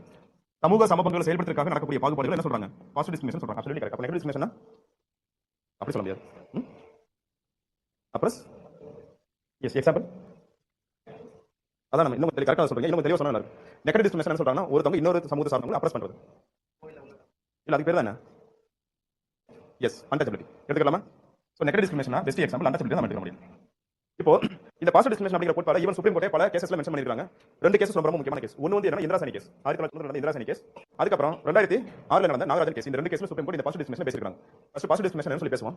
இப்போ பொதுவா பாகுபாடு அப்படிங்கறத கண்மூடித்தனமா நம்ம பார்க்க கூடாதுன்னு சொல்றாங்க. இந்த பாகுபாடுல ரெண்டு வகையான பாகுபாடுகள் இருக்கு. ஒன்னு வந்து பாசிட்டிவ், இன்னொன்னு வந்து நெகட்டிவ் சொல்றாங்க. பாசிட்டிவ் டிஸ்கிரிமினேஷன் என்ன, ஒரு நாட்டில் இருக்கக்கூடிய அரசாங்கம் அந்த நாட்டில் இருக்கக்கூடிய மக்கள் மேல ஏதோ ஒரு அடிப்படையில் ஒரு பாகுபாட்டை செயல்படுத்துவாங்க. அப்படி அந்த பாகுபாட்டை செயல்படுத்துறதுனால வரக்கூடிய விளைவுகள் எப்படி இருக்கும் அப்படின்னா, எந்த சமூகங்களுக்கு சமூக பொருளாதார முன்னேற்றம் கிடைக்காம பாதிக்கப்பட்டிருக்காங்களோ அவங்களுக்கு அந்த முன்னேற்றம் கிடைக்கும். அப்போ அதற்காக செயல்படக்கூடிய டிஸ்கிரிமினேஷன் என்ன சொல்றாங்க, பாசிட்டிவ் டிஸ்கிரிமினேஷன் சொல்றாங்க. ஃபார் எக்ஸாம்பிள் ரிசர்வேஷன் சிஸ்டம் நம்ம எடுத்துக்குவோம். எதாவது ரிசர்வேஷன் கொடுக்குறாங்க நமக்கு, எஜுகேஷன், பப்ளிக் எம்ப்ளாய்மெண்ட், அதுக்கப்புறம் ரிசர்வேஷன் கொடுக்குறாங்களா, டீடைலா பேசுவோம். Education, public employment, political representation, இது மூலையும் ரிசர்வேஷன் கொடுக்குறாங்க. யார் யார் கொடுக்குறாங்க இது மூலையும், பிசி, எம்பிசி, எஸ்சி, எஸ்டி. ஏன் இவங்களுக்கு மட்டும் இதுல ரிசர்வேஷன் கொடுக்கணும், என்ன காரணம்? ஏன்னா கேஸ்ட் பேசிஸ் நம்ம சமூகம் செயல்படுறதுனால சூத்திர மக்கள் சொல்லக்கூடிய பிசி, எம்பிசியும் தாழ்த்தப்பட்ட சமூகம் சொல்லக்கூடிய எஸ்சி, எஸ்டிக்கும் கிடைக்க வேண்டிய சம பங்குகள் கிடைக்காம போச்சு. அப்படி கிடைக்காம போனதுனால சமூக ரீதியாக பொருளாதார ஒரு மிகப்பெரிய ஏற்றத்தாழ்வு, இன்இக்வாலிட்டி உருவாயிருது. அப்ப அந்த இன்இக்வாலிட்டி சரி செய்ய பண்றாங்க. எதன் அடிப்படையில் அவங்களுக்கான வாய்ப்புகள் இல்ல அவங்களுக்கான சமபங்கள் மறுக்கப்படுச்சோ அதே அடிப்படையில் கொடுக்குறாங்க. அப்ப அரசாங்கம் வந்து இந்த name of reservation policy, reservation அடிப்படையில் ஒரு பாகுபாடு செயல்படுறாங்க. இல்லன்னு சொல்லல, கேஸ்ட் பேசிஸ்ல பாகுபாடு மக்கள் பாகுபடுறாங்களா? அப்படி பாகுபாடு காட்டி செயல்படுத்தும் போது என்ன நடக்கிற விளைவுகள் எப்படி இருக்கு? இவங்களுக்கு கிடைக்காம இருந்த சமூக பொருளாதாரம் கிடைக்குதா? அப்படி செயல்படக்கூடிய ஒரு டிஸ்கிரிமினேஷன் தான் பாசிட்டிவ் டிஸ்கிரிமினேஷன் சொன்னாங்க. பெஸ்ட் எக்ஸாம்பிள் ரிசர்வேஷன் சிஸ்டம் நம்ம cost paste reservation system. But இதுவே நெகட்டிவ் டிஸ்கிரிமினேஷன் என்னன்னா, சக மனிதர்களோ இல்ல ஒரு நாட்டில் இருக்கக்கூடிய அரசாங்கம் அந்த நாட்டில் இருக்கக்கூடிய மக்கள் மேல ஏதோ ஒரு அடிப்படையில் ஒரு பாகுபாடு செயல்படுறாங்க. ஆனா அதோட விளைவுகள் எப்படி இருக்கும் அப்படின்னா, ஆல்ரெடி ரொம்ப பாதிக்கப்பட்ட நிலையில் இருக்கக்கூடிய மக்களை மறுபடியும் பாதிப்புக்கு உள்ளாகும். ஃபார் எக்ஸாம்பிள் அண்டர்டபிள் எடுக்கிறோம். இப்போ அண்டர்டபிள் காஸ்ட் பேசிஸ்ல நடக்குதா? ஆனா அதெல்லாம் நடக்கும். வரக்கூடிய விளைவுகள் எப்படி இருக்கு? ஆல்ரெடி நலிவடைந்த பிரிவினர் இருக்கக்கூடிய மறுபடியும் கொண்டு போகுது, பின்தங்கி நிலைக்கு கொண்டு போகுது. அப்ப விளைவுகள் வந்து நெகட்டிவா இருக்கிறதுனால அது நெகட்டிவ் டிஸ்கிரிமினேஷன் சொல்றாங்க. சோ இப்போ ரிசர்வேஷனா இருக்கட்டும் இல்ல அண்டர்டபிலிட்டியா இருக்கட்டும், ரெண்டுமே காஸ்ட் பேசிஸ்ல கொடுக்குறாங்க, நடக்குது. இல்லன்னு சொல்ல முடியாது, ரெண்டுமே காஸ்ட் பேசிஸ்ல நடக்குது. ஆனா காஸ்ட் பேசிஸ்ல ரிசர்வேஷன் கொடுக்கறதுனால வரக்கூடிய விளைவுகள் வந்து பாசிட்டிவா இருக்கு. ஆனா காஸ்ட் பேசிஸ்ல அண்டர்டபிள் நடக்கும்போது அது விளைவுகள் எப்படி இருக்கு? நெகட்டிவா இருக்கா? சோ அதனால இந்தியால நெகட்டிவ் டிஸ்கிரிமினேஷன் அளவுடே கிடையாது, ஒன்லி பாசிட்டிவ் டிஸ்கிரிமினேஷன் சொல்லிருக்காங்க. இததான் ஜான் ரால்சன் சொல்லிருக்காரு. சரியா? இததான் ஜான் ரால்சன் சொல்றாரு. இப்போ இந்தியால இந்த நெகட்டிவ் டிஸ்கிரிமினேஷன் அளவுடே கிடையாது அப்படிங்கறத நம்ம இந்தியன் கான்ஸ்டிடியூஷன்ல எங்க சொல்லிருக்காங்க? ஆர்டிகல் 17 அபாலிஷன் ஆஃப் அண்டர்டபிலிட்டி சொல்லிருக்காங்க இல்லையா? சரியா? நம்ம இந்தியன் கான்ஸ்டிடியூஷன்ல அண்டர்டபிலிட்டி தீண்டாமையை எந்த ஒரு பர்టిక్యులர் ஆர்டிகல்ல டெஃபைன் பண்ணிருக்காங்க, வரையறை பண்ணிருக்காங்க? நோ. இந்தியன் கான்ஸ்டிடியூஷன்ல எங்கேயுமே டிஃபைன் பண்ணல. அண்டர்டபிலிட்டி என்ன சொல்லி தெரியுமா? ஆர்டிகல் 17 ரொம்ப தெளிவா சொல்லிருக்காங்க. Abolition of untouchability prohibition any form சொல்லிருக்காங்க. அண்டர்டபிலிட்டி என்ன எங்கேயுமே சொல்லல. அண்டர்டபிலிட்டி எங்க சொல்லிருக்காங்க? அண்டர்டபிலிட்டி அஃபென்சஸ் ஆக்ட் 1955 வந்திருக்கக்கூடிய அண்டர்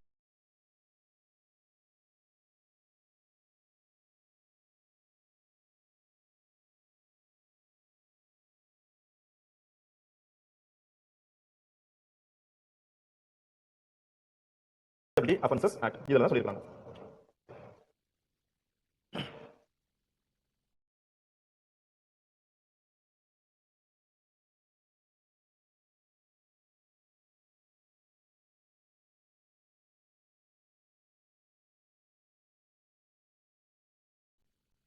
இப்போ நம்ம ஜான் ரால்சன் பத்தி பேசுறப்போ பாசிட்டிவ் டிஸ்கிரிமினேஷன் சொன்னோம். கரெக்ட்டா?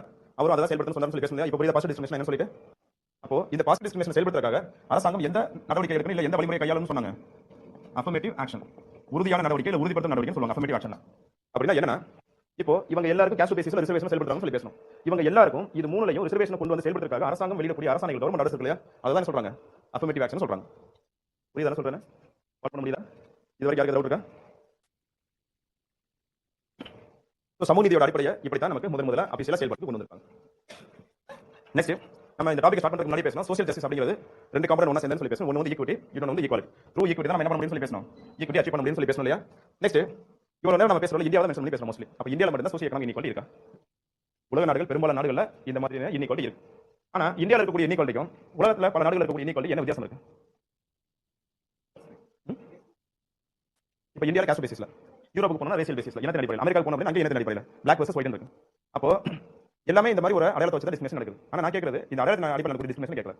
வேற என்ன மாதிரியான வித்தியாசங்கள் இருக்கு? இங்க இருக்கக்கூடிய ஏற்றத்தாழ்வுக்கும் அங்க இருக்கக்கூடிய ஏற்றத்தாழ்வு உருவானதுக்கான காரணம் யூஎஸ்ல சொல்லி பார்த்தா அப்படின்னா ரேசியல் டிஸ்கிரிமினேஷன், வெஸ்டர்ன் கண்ட்ரீஸ்ல பார்த்தா அப்படின்னா ரேசியல் டிஸ்கிரிமினேஷன், இந்தியால காஸ்ட் டிஸ்கிரிமினேஷன். அதான் கேட்கல. இந்த ஏற்றத்தாழ்வுல இருக்கக்கூடிய வித்தியாசங்கள் என்ன? அப்படி பார்த்தா எல்லா இடத்துல இருக்காங்க இல்லையா? கரெக்ட் தான். அது கிரேடர் இன்இக்வாலிட்டி சொல்லுவாங்க இங்கிலீஷ்ல.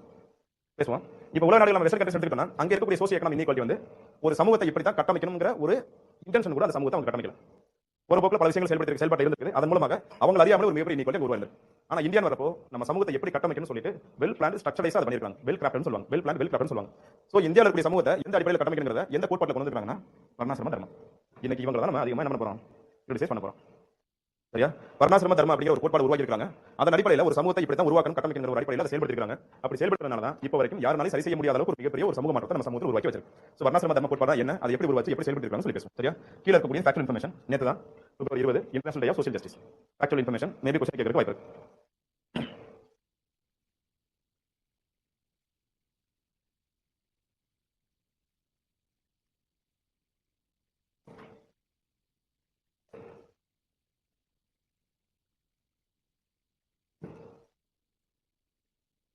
சொல்லலாமா? எல்லாரும் மூவி பார்க்குற பழக்கம் இருக்குன்னு நினைக்கிறேன். இல்லைன்னு போய் சொல்லக்கூடாது. சரியா? இப்போ ஒரு வீடியோ கிளிப் நம்ம பார்ப்போம். இது முடிஞ்ச உடனே இதுல என்ன நடக்குது, என்னெல்லாம் சொல்றாங்க அப்படிங்கறத யாராவது ஒரு ஆள் கரெக்டா சொல்றதுக்கு முயற்சி செய்யுங்க.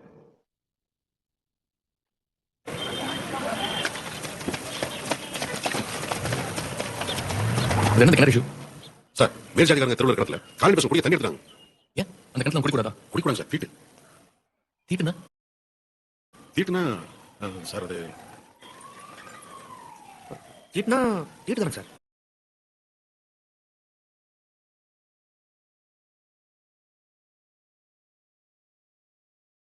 அதாங்க தீட்டுனா என்ன? ஐயா அந்த பசங்க தண்ணி குடிச்சாங்களங்க, அதானே தீட்டு. அட இருங்க சார், சாமிக்கு பாவம் செஞ்ச மாதிரி. சார் அந்த கிணத்துல நீங்க குடிக்கலாமா? நான் குடிக்காது சார், நான் பிசிக்க வேண்டி. நீங்க? நான் குடிக்கூடாது சார். அப்போ நீங்களும் அந்த பசங்களும் ஒண்ணு. இல்லைங்க சார், எங்க ஆளுங்களே நாங்க மேல, அவங்க எங்களுக்கும் கீழேங்க சார். இந்த மாதிரி அவங்களுக்கு நிறைய பிரிவு இருக்குங்க சார். ம். நீங்க எம்பிசிங்க. எம்பிசியா? நீ எப்படி எம்பிசி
இல்ல கிரேடட் வந்து எல்லா விஷயத்தையும் எடுக்க முடியாம அதை பேசணும்.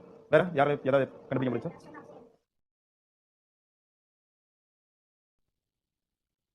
இல்ல அதே தான் அவரும் சொல்றாரு. இல்ல அவரும் அதே தான் கிட்ட சொல்றாரு. அது என்ன டைப் ஆஃப் டிஸ்கிரிமினேஷன்ங்கிறத நம்ம பேசுவோம். வேற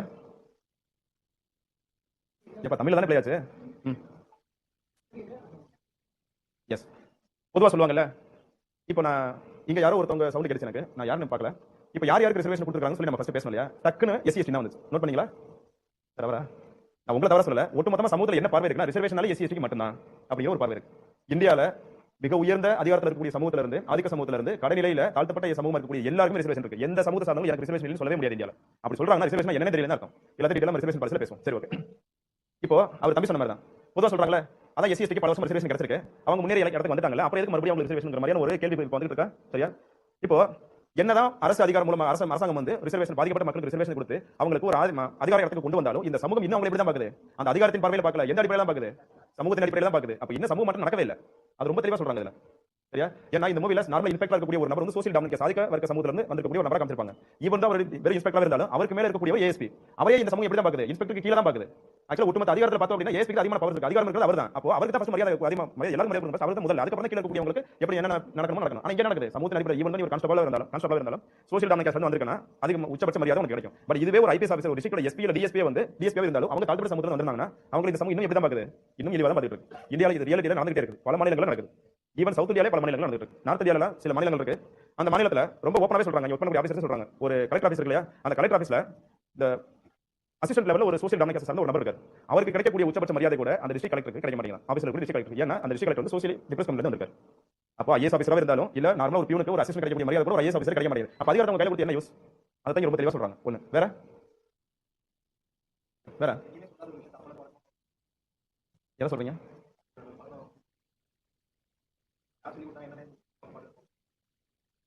எஸ் யாரோ எப்பயோ திண்ணையில படுத்துட்டு சொல்லி இருந்து போனதை எதுக்கு சொன்னாங்க, எதுக்காக என்ன பண்ணாங்க தெரியாம இந்த ஃபாலோ பண்ணிட்டு இருக்கோம். எஸ் அந்த புரிதல் சமூகம் சார்ந்த புரிதல் கிடையாது. வேற என்ன நீங்க பாயிண்ட்குள்ள யாரும் வரல.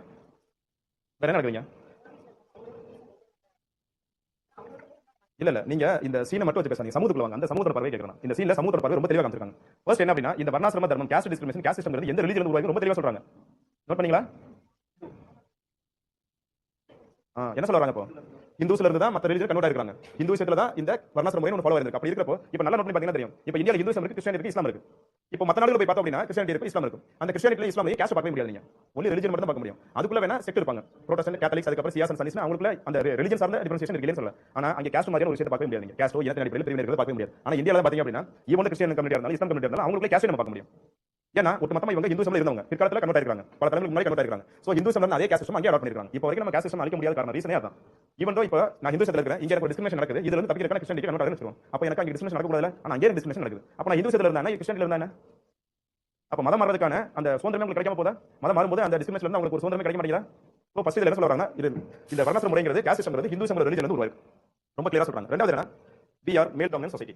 ஆண்களுக்கு சமமா இருக்கிறது ரொம்ப தெளிவா சொல்றாங்க. we are patriarchal society. ஆண்களுக்கு சமமா இருக்கும். ஏன்னா இதுல ஒரு டயலாக் ரொம்ப தெளிவா வந்துச்சு. அம்மா சாதி பையனுக்கு எப்படி வரும்? என்ன மீன் பண்றாங்க? இவன் நம்மளே எடுத்துக்கோங்க, நம்மளுடைய வம்சாவளியா இருக்கட்டும், சொத்து பரிமாற்றமா இருக்கட்டும், இவன் பேருக்கு முன்னாடி இனிஷியல் போடுறோம் இல்லையா, அதுவே யாரோட இனிஷியல் தான் போடுறோம், நம்ம அப்பாவோட இனிஷியல் தான் போடுறோம். கரெக்ட்டா? சோ ஆண்மதி சமூகம் ஆணாதிக்க சமூகமா இருக்கும். அது ரொம்ப தெளிவா சொல்றாங்க. அடுத்து இந்த காஸ்ட் டிஸ்கிரிமினேஷன் ரெண்டு கேட்டகரியில பேசுறாங்க. ஒன்னு வந்து வெர்டிகல் டிஸ்கிரிமினேஷன், இன்னொன்னு வந்து horizontal discrimination. Vertical discrimination, horizontal discrimination அப்படினா என்ன? ஃபர்ஸ்ட் வெர்டிகல் டிஸ்கிரிமினேஷன் எப்படி சொல்றாங்க? எஸ் இப்போ ஒரு நபர் வந்து என்ன சொல்றாரு, எம்பிசி ன்னு சொல்றாரு. நீ எப்ப எம்பிசி ன்னு சொல்லிட்டு இன்னொரு நபர் கேக்குறாரு. ஏன்னா அவர் எந்த சமூகத்தை சார்ந்தவர்? எம்பிசி சார்ந்தவர். அப்போ இங்க என்ன நடக்குது அப்படின்னா, இப்போ இந்த ஒட்டுமொத்த சமூகம் இருக்குன்னு சொல்றோம் இல்லையா, வர்ணாசிரம முறை நம்ம டீடைலா பேசுவோம். இந்த ஒட்டுமொத்த சமூகம் இருக்கு நம்ம எடுத்துக்கிட்டோம் அப்படின்னா இங்க மேலையில இருக்கக்கூடியவங்க கீழ இருக்கக்கூடியவங்க அவங்க எடுத்து வந்துடக்கூடாதுன்னு நினைக்கிறாங்க. இப்போ எஸ்சி வரப்போ லோஸ் லெவல்ல இருக்காங்க எடுத்துக்கிறோம். இவங்களுக்கு மேல எம்பிசி இருக்காங்க, இவங்களுக்கு மேல பிசி இருக்காங்க. ஒரு எக்ஸாம்பிள் சொல்றேன் எடுத்துக்கிறோம். இப்போ எஸ்சி சமூகத்தை இவங்களுக்கு நிகராக வரது கிடையாது, இவங்களுக்கு நிகராக வரது கிடையாது. சோ ஒரு சமூக அடுக்குல மக்கள் இருக்காங்கன்னா இவங்களுக்கு மேல இருக்கக்கூடியவங்க அவங்க என்ன பண்ணிட்டே இருக்காங்க, டிஸ்கிரிமினேட் பண்ணிட்டே இருக்காங்க. இதுதான் வெர்டிகல் டிஸ்கிரிமினேஷன் சொல்றது. இன்னும் சொல்ல போனா இதுல இன்னொரு டயலாக் வந்துச்சு, ஃபார்வர்ட் எஃப்சி ன்னு சொல்லிட்டு சுந்தரம் சார் அப்ப அவரும் எஃப்சி தான் சொல்றாரு. அப்போ நீங்க அவர் ஒண்ணு கேக்குறப்ப அவர் என்ன சொல்றாரு, நான் பொதுவா கேஸ்ட் நேம் யூஸ் பண்ண மாட்டேன், வேற வழியில இந்த வீடியோல கேஸ்ட் நேம் வரதுன்னு சொல்றேன்.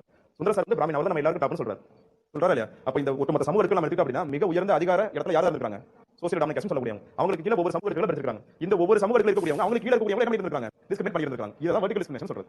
அதே மாதிரி ஹரிசாண்டல் டிஸ்கிரிமினேஷன் ரொம்ப தெளிவா பேசுறாங்க. ஏன்னா இப்போ இளவரசன் ஒரு கேரக்டர் வந்தாரு இல்லையா, அவர் வந்து என்ன சொல்றாரு, இப்போ அவர் படத்துல அந்த ஐபிஎஸ் ஆபீசர் வராரு, வந்துட்டு அது என்ன கிணறு சொல்லி கேட்கறாரு. அப்போ அந்த பசங்க கிணத்துல தண்ணி குடிச்சாங்க அப்படிங்கிற மாதிரி சொல்லி திட்டு சொல்றாங்க இல்லையா.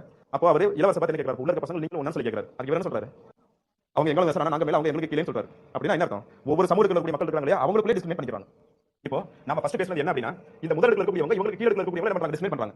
இங்க இருக்கக்கூடியவங்க இவங்களுக்கு கீழ இருக்கக்கூடியவங்க என்ன பண்றாங்க டிஸ்மிஸ் பண்றாங்க. இவங்களுக்கு கீழ இருக்கக்கூடியவங்க என்ன பண்றாங்க டிஸ்மிஸ் பண்றாங்க. இதுதான் வெர்டிகல் டிஸ்மிஷன் சொன்னோம். அடுத்த ஒரு டிஸ்மிஷன் எப்படி நடக்கும்னு சொல்லி பார்த்தோம்னா இப்போ இந்த ஒவ்வொரு சமூகத்துக்கு நம்ம எடுத்துக்கிட்டோம்னா இந்த ஒரு சமூகம் இருக்காங்க இல்லையா இந்த சமூகத்துக்குள்ள இருக்கக்கூடிய மக்கள் அவங்களுக்குள்ள என்ன பண்ணிக்கிறாங்க டிஸ்மிஸ் பண்ணிக்கிறாங்க.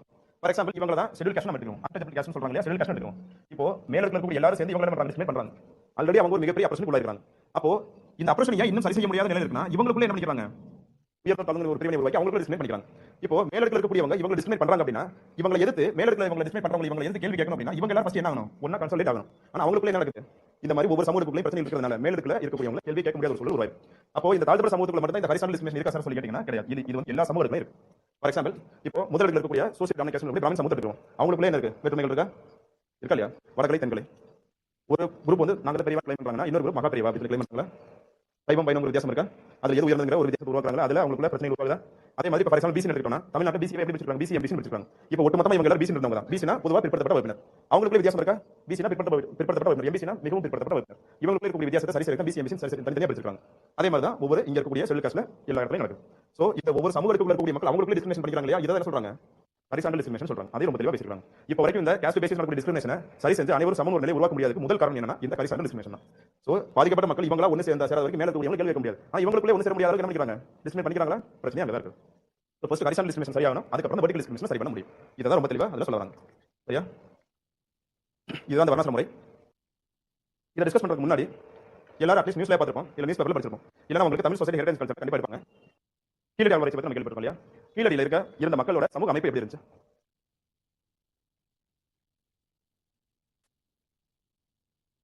Michael Rose equally dignity justice as dignity பத்தி நம்ம பேசுவோம் ரிசர்வேஷன் வரப்போ பேசுவோம் சரிங்களா.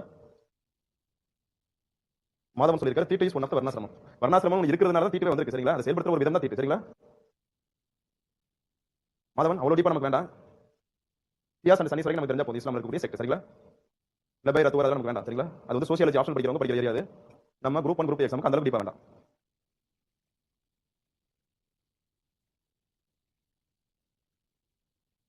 அனைத்து ஸ்டூடண்ட்ஸ் வேற யாருக்கு டவுட் இருக்கா.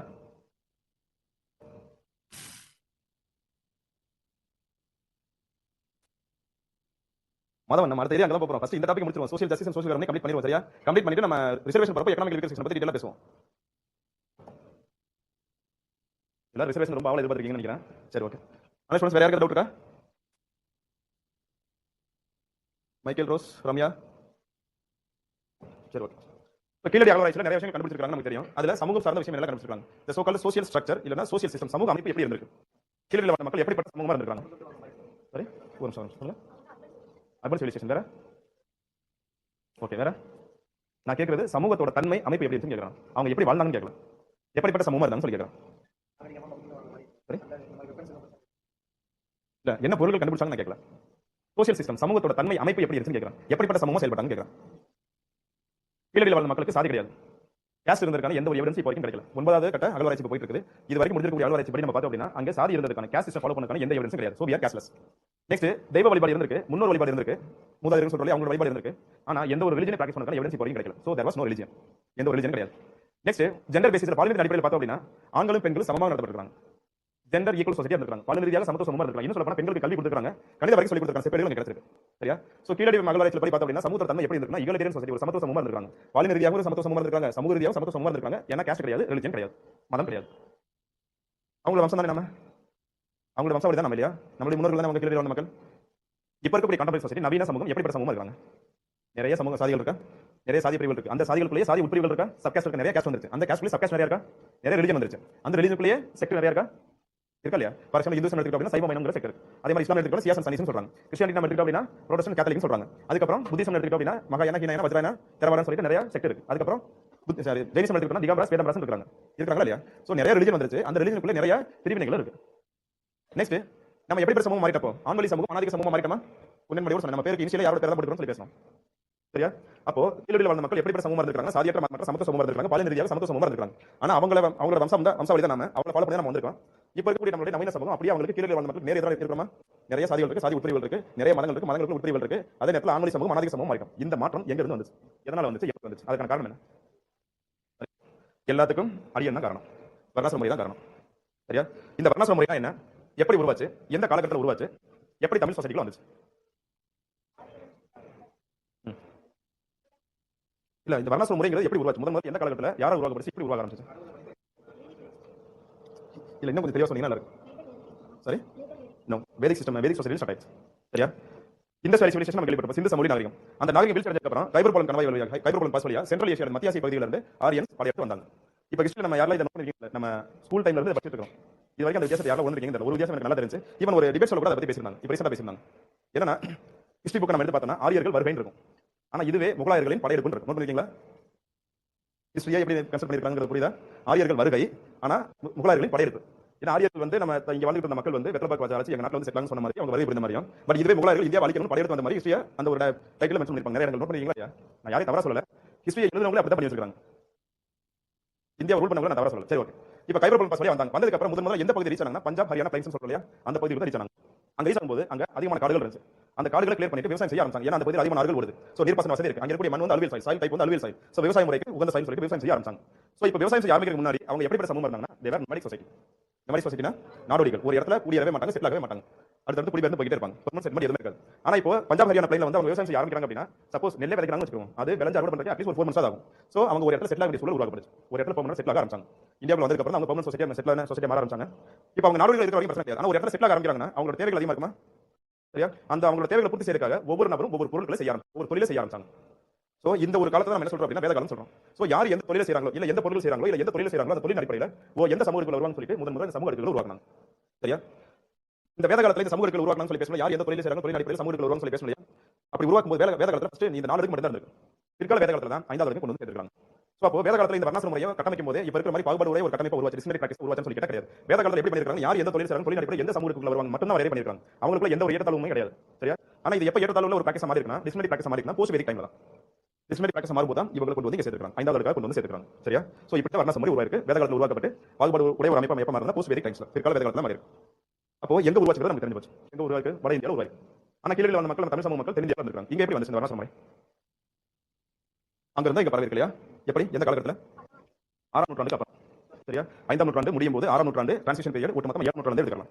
இந்த காலகட்டத்துல இருந்து நம்ம எடுத்துட்டோம் அப்படின்னா இப்போ அந்த அவங்க எந்த பகுதியில் செட்டில் விவசாயம் செய்ய ஆரம்பிச்சாங்களோ அந்த காலகட்டத்தில் அவங்களுக்கு பாப்புலேஷன் ரொம்ப இன்க்ரீஸ் ஆக ஆரம்பிச்சு. ஈவன் ஃபார் எக்ஸாம்பிள் இப்போ உலகத்தில் அதிகமான மக்கள் தொகை கொண்ட நாடு எதுப்போ India.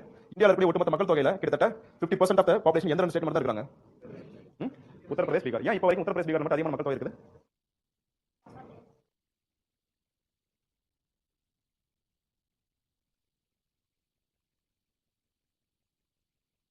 Aryans came for survival, whereas Mughal came for territorial ruling.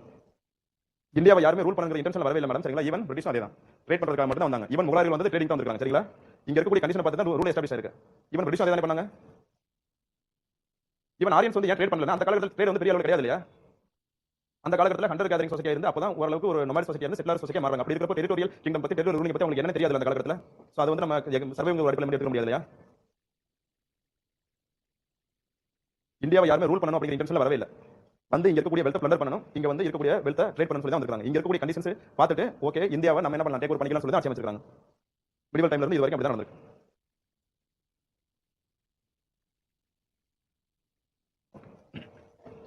நல்ல क्वेश्चन. சரி, ஓகே. இப்போ ஏன் பாப்புலேஷன் உத்தரப்பிரதேஷ், பீகார் அதிகமாக சொல்லி பார்த்தோம்னா இப்போ அவங்க எப்படிப்பட்ட சமூகமா இருக்காங்க? அக்ரிகல்ச்சர் டாமினன்ட் சொசைட்டியா இருக்காங்க. சோ அவங்களுக்கு விவசாய வயல்களை வேலை செய்ய அதிகமான நபர்கள் தேவைப்படுறாங்க. இதே தான் அந்த காலகட்டத்திலும். சோ என்ன காரணம் விவசாயம் செய்ய ஆரம்பிக்கும் போது அதிகமான நபர்கள் விவசாய வேலைக்கு தேவைப்பட்டாங்க. சோ இதனால பாப்புலேஷன் எக்ஸ்ப்ளோஷன் நடக்க ஆரம்பிச்சு. சோ இந்த பாப்புலேஷனை அந்த பகுதியில் அவங்களால என்ன பண்ண முடியல, அகாமடேட் பண்ண முடியல. சோ நிறைய பேர் என்ன பண்ண ஆரம்பிச்சாங்க, மைக்ரேட் ஆக ஆரம்பிச்சாங்க. சோ டுவர்ட்ஸ் சவுத் மைக்ரேட் ஆகி வந்தாங்க. நம்ம தமிழ் சொசைட்டில வந்து மிங்கிள் ஆக ஆரம்பிச்சாங்க.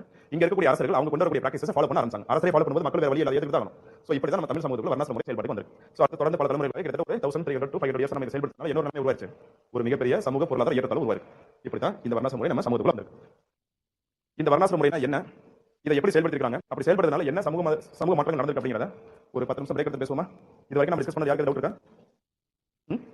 டவுட் வர அளவுக்கு நம்ம டிஸ்கஸ் பண்ணல இல்லையா? பிரேக் முடிச்சு வருவோம், நிறைய டவுட் வரும்.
அதனால தான் மேல இருக்கக்கூடிய 4 அடுக்கும் 5வது அடுக்கும் ஒரு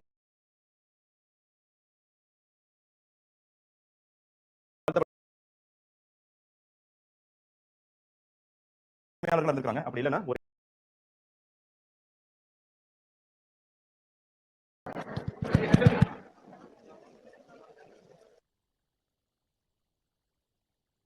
ஸ்டார்ட் பண்ணலாமா?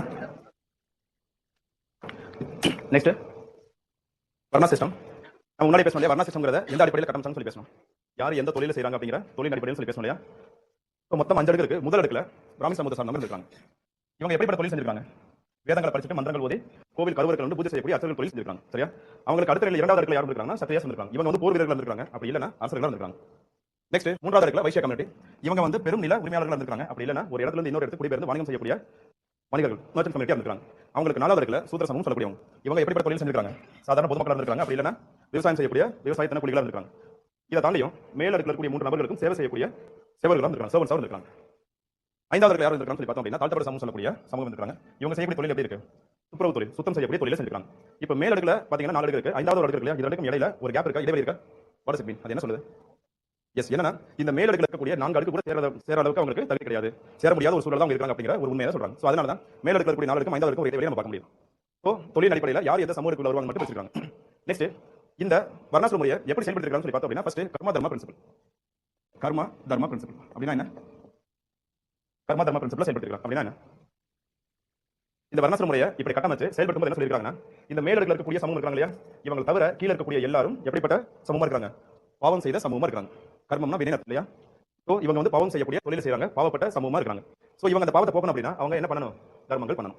அந்த தர்மங்கள் பண்ணணும் அப்படின்னா சிறப்பு பூஜைகள், அதுக்கப்புறம் அந்த என்ன சொல்லுவாங்க, பரிகாரம் சொல்லுவாங்க இல்லையா, அந்த மாதிரியான வழிமுறைகளை அவங்க ஃபாலோ பண்ணணும். இந்த பரிகாரம் வழிமுறைகளை யார் செயல்படுத்துவாங்க? இவங்க தான் செயல்படுத்துவாங்க. இவன் நம்ம நல்லா நோட் பண்ணி பார்த்தா தெரியும். இப்போ யாராவது இறந்து போயிட்டாங்க அப்படின்னா காரியம் சொல்றாங்க இல்லையா, யாரை வச்சு பண்றாங்க? இந்த சோக்கால் சோசியல் டாக்டர்ஸ் சொல்லக்கூடியவங்க. ஸோ இதுதான் கர்மா தர்ம பிரச்சனை சொல்றது. ஏன்னா இந்த சமூகத்தில் இவங்களை தவிர மற்ற எல்லாரும் பாவப்பட்ட தொழில் செய்யக்கூடிய நபர்கள், பாவங்கள் அதிகமாக செய்யறதுனால அவங்க தர்மங்கள் அதிகமாக செய்யணும். அந்த தர்மங்களை யார் வழிநடத்துவாங்க சொல்லி பார்த்தோம் அப்படின்னா இந்த பிராமி சமூகத்தை சார்ந்தவங்க வழிநடத்துவாங்க அப்படிங்கிறத சொல்றாங்க. இதுதான் கர்மா தர்ம பிரின்சிபல். நெக்ஸ்ட் இதை வேற எப்படி செயல்படுத்திருக்காங்க அப்படின்னா பியூரிட்டி பொல்யூஷன் மேட்ரிக்ஸ் அப்படிங்கிற பேர்ல செயல்படுத்திருக்காங்க. Purity pollution matrix. அது என்ன பியூரிட்டி பொல்யூஷன் மேட்ரிக்ஸ் நம்ம எடுத்துட்டோம்னா, இப்போ முதல் இடத்துல இருக்கக்கூடிய என்ன தொழில் செய்றாங்க? வேதங்களை படிச்சுட்டு மந்திரங்கள் ஓதி கோயில் கருவறைகள் வந்து பூஜை செய்யக்கூடிய தொழிலை செய்றாங்க. ஸோ இந்த சமூகத்தில் மிக மிக தூய்மையான மக்கள் நாங்க தான் அப்படிங்கிறத சொன்னாங்க. மோஸ்ட் பியூர்ங்கிறத சொன்னாங்க. மிகவும் தூய்மையான மக்கள் நாங்க தான் சொல்லி. இப்போ இந்த தூய்மை தன்மை நம்ம எடுத்துக்கிட்டோம் அப்படின்னா அடுத்த சமூகத்துக்கு கீழே இறங்கி வரப்போ இந்த தூய்மை தன்மை குறைக்க வருது. இப்போ தூய்மை தன்மை குறையும் போது எது அதிகரிக்கிறது சொல்றாங்க? இன்க்ரீஸ் ஆகுதுன்னு சொல்றாங்க. பொல்யூஷன் இன்க்ரீஸ் ஆகுதுன்னு சொல்றாங்க. சுத்தத்தன்மை குறையும் போது ஆட்டோமேட்டிக்கா இந்த பொல்யூஷன் இன்க்ரீஸ் ஆகுதுங்கிறத சொல்றது. ஃபார் எக்ஸாம்பிள் இப்போ சத்திரியான ஒரு சமூகம் இருக்காங்க இல்லையா, இங்க மென்ஷன் பண்ணிக்கல, அவங்க எப்படி தொழில் செய்யக்கூடியவங்களா இருக்காங்க? போர் வீரர்களா இருக்காங்க, இல்லைன்னா அரசர்களா இருக்காங்க. இவங்க பிற நாடுகள் மேல படையெடுத்தாங்களா? பல உயிர்களை பழி வாங்கினாங்களா? பல உயிர்களை பழி வாங்குறது என்ன? பாவம் செய்யறாங்க கன்சிடர் பண்ணாங்க. நெக்ஸ்ட் இவங்க மேலே ரத்த காயங்கள் இருந்துச்சு இல்லையா, சோ அதனால இவங்க பாவம் செய்றாங்க. அப்படி பாவம் செய்யும்போது மேல இருந்து கீழே வரும்போது என்ன ஆரம்பிக்குது? இந்த பியூரிட்டி குறையுதுங்கிறத சொன்னாங்க. பியூரிட்டி குறையும் போது ஆட்டோமேட்டிக்கா பொல்யூஷன் இன்க்ரீஸ் ஆகுது. நெக்ஸ்ட் மூணாவது இருக்கக்கூடியவங்க பாருங்க, வைசிய கம்யூனிட்டி சார்ந்தவங்க என்ன தொழில் செய்றாங்க? ஒரு இடத்துல இருந்து இன்னொரு இடத்துக்கு இடம்பெயர்ந்து வாரக்கணக்காக மாதக்கணக்காக வருஷக்கணக்காக இடம்பெயர்ந்து தொழில் செஞ்சுட்டு வணிகம் செஞ்சுட்டு மறுபடியும் அவங்க இடத்துக்கு வந்துருவாங்க. சோ அப்போ மைக்ரண்ட் மர்ச்சன்ட்ஸா இருக்காங்க. அப்போ சக்ரியாஸ் கம்யூனிட்டி கம்பேர் பண்ணும்போது இவங்களுக்கு இன்னும் தூய்மை தன்மை குறையுதுன்னு சொல்றாங்க. தூய்மை தன்மை குறையும்போது ஆட்டோமேட்டிக்கா அதிகரிக்கும், பொல்யூஷன் இன்க்ரீஸ் ஆகுது. ஏன் தூய்மை தன்மை குறையுது, பொல்யூஷன் அதிகரிக்குதுன்னு சொல்றாங்கன்னா மாடர்னிஸ்ட்ல ஒரு முக்கியமான ஆக்ட் பத்தி சொல்லிருப்பாங்க. ஜெனரல் சர்வீஸ் எஸ்டாபிஷ்மென்ட் ஆக்ட்னு சொல்லி 1856 பிரிட்டிஷ் அரசாங்கம் கொண்டு வந்தாங்கன்னு சொல்லி அதை ஒட்டுமொத்த இந்தியன் சோல்ஜர்ஸ் சப்போஸ் பண்ணாங்கன்னு சொல்லிருப்பாங்க. ஈவன் நம்ம ஹிஸ்டரி படிச்சிருப்போம், டெக்ஸ்ட் புக்ல இருந்து படிச்சிருப்போம். ஏன் இந்தியன் சோல்ஜர்ஸ் சப்போஸ் பண்ணணும்? ஏன்னா அந்த ஆக்ட் படி பார்த்தோம் அப்படின்னா கடல் கடந்து ஒரு நாட்டுல இருந்து இன்னொரு நாட்டுக்கு பிரிட்டிஷ் அரசாங்கம் சொல்லும்போது அங்க போய் என்ன பண்ணணும்? வார்ல பார்ட்டிசிபேட் பண்ணிக்கணும். திருப்பி அவங்களோட நேரத்துக்கு சொந்த இடத்துக்கு ரிட்டர்ன் வருவாங்க. சோ இந்த மாதிரி இந்து சமுதாய முறைப்படி நம்ம பார்த்தோம் அப்படின்னா வர்ணாசிஸ்டம் தர்மப்படி பார்த்தோம்னா இல்ல ஹிந்து ரிலிஜன் பேஸ் பண்ணி பார்த்தோம்னா ஒரு இடத்துல இருந்து இன்னொரு இடத்துக்கு கடல் தாண்டி போயிட்டு வராங்கன்னா அவங்க எப்படிப்பட்டவங்க மாறிடுவாங்க? அவுட் ஆஃப் கேஸ்டா மாறிடுவாங்க. ஏன்னா இங்க இருக்கும்போது இங்க இருக்கக்கூடிய பழக்க வழக்க முறைகளை ஃபாலோ பண்ணிருப்பாங்க. வேற இடத்துக்கு போகும்போது அங்க இருக்கக்கூடிய பழக்க வழக்க முறைகளை ஃபாலோ பண்ணுவாங்க. அங்க இருக்கக்கூடிய மக்களோட கலாச்சாரத்துல இவங்க மிங்கிலா இருப்பாங்க. அங்க இருக்கக்கூடிய உணவு முறைகளை சாப்பிடுவாங்க. அப்படி இருக்கப்போ இவங்களுக்கு இன்னும் தூய்மை தன்மை குறையுதுன்னு சொல்றாங்க. தூய்மை தன்மை குறையும்போது ஆட்டோமேட்டிக்கா இன்க்ரீஸ் ஆகுது, பொல்யூஷன் இன்க்ரீஸ் ஆகுது. நாலாவது இருக்கக்கூடியவங்க பாருங்க சூத்திர சமூக சார்ந்தவங்க இருக்காங்க. அவங்க என்ன தொழில் செஞ்சிருக்காங்க? வேர்வை சிந்தி வயல்வெளிகளில் நின்று உழைக்கக்கூடிய தொழிலை செஞ்சிருக்காங்க. சோ இவங்க கன்சிடர் பண்ணும்போது இவங்க சேரும் சகதியமா இருக்கக்கூடிய தொழில் செய்யறதுனால இன்னும் தூய்மை தன்மை குறையுதுன்னு சொன்னாங்க. அப்பார்ட்மெண்ட் இன்க்ரீஸ் ஆகும், பொல்யூஷன் இன்க்ரீஸ் ஆகும். 5வது இருக்கக்கூடியவங்க பாருங்க, அவங்க என்ன தொழில் செய்றாங்க? திடத்திரவ கழிவுகளை சுத்தம் பண்றாங்க. அப்படி இருக்கப்போ துர்நாற்றம் வீசக்கூடிய தொழில் செய்றாங்க. அவங்களுக்கு தூய்மை தன்மை சுத்தமா கிடையவே கிடையாதுன்னு சொல்றாங்க. இவங்களுக்கு குறைந்தபட்ச தூய்மை தன்மையா இருக்குன்றத சொன்னாங்க. ஆனா தாழ்த்தப்பட்ட சமூகம் சொல்லக்கூடியவங்களுக்கு என்ன கிடையாது சொன்னாங்க? தூய்மை தன்மை கிடையவே கிடையாதுன்னு சொன்னாங்க. அப்ப எது ரொம்ப அதிகமா இருக்குன்னு சொல்றாங்க? தூய்மை தன்மை இல்லைனா பொல்யூஷன் ரொம்ப அதிகமா இருக்குன்னு சொல்றாங்க. இதுதான் பியூரிட்டி பொல்யூஷன் மேட்ரிக்ஸ்னு சொல்றாங்க.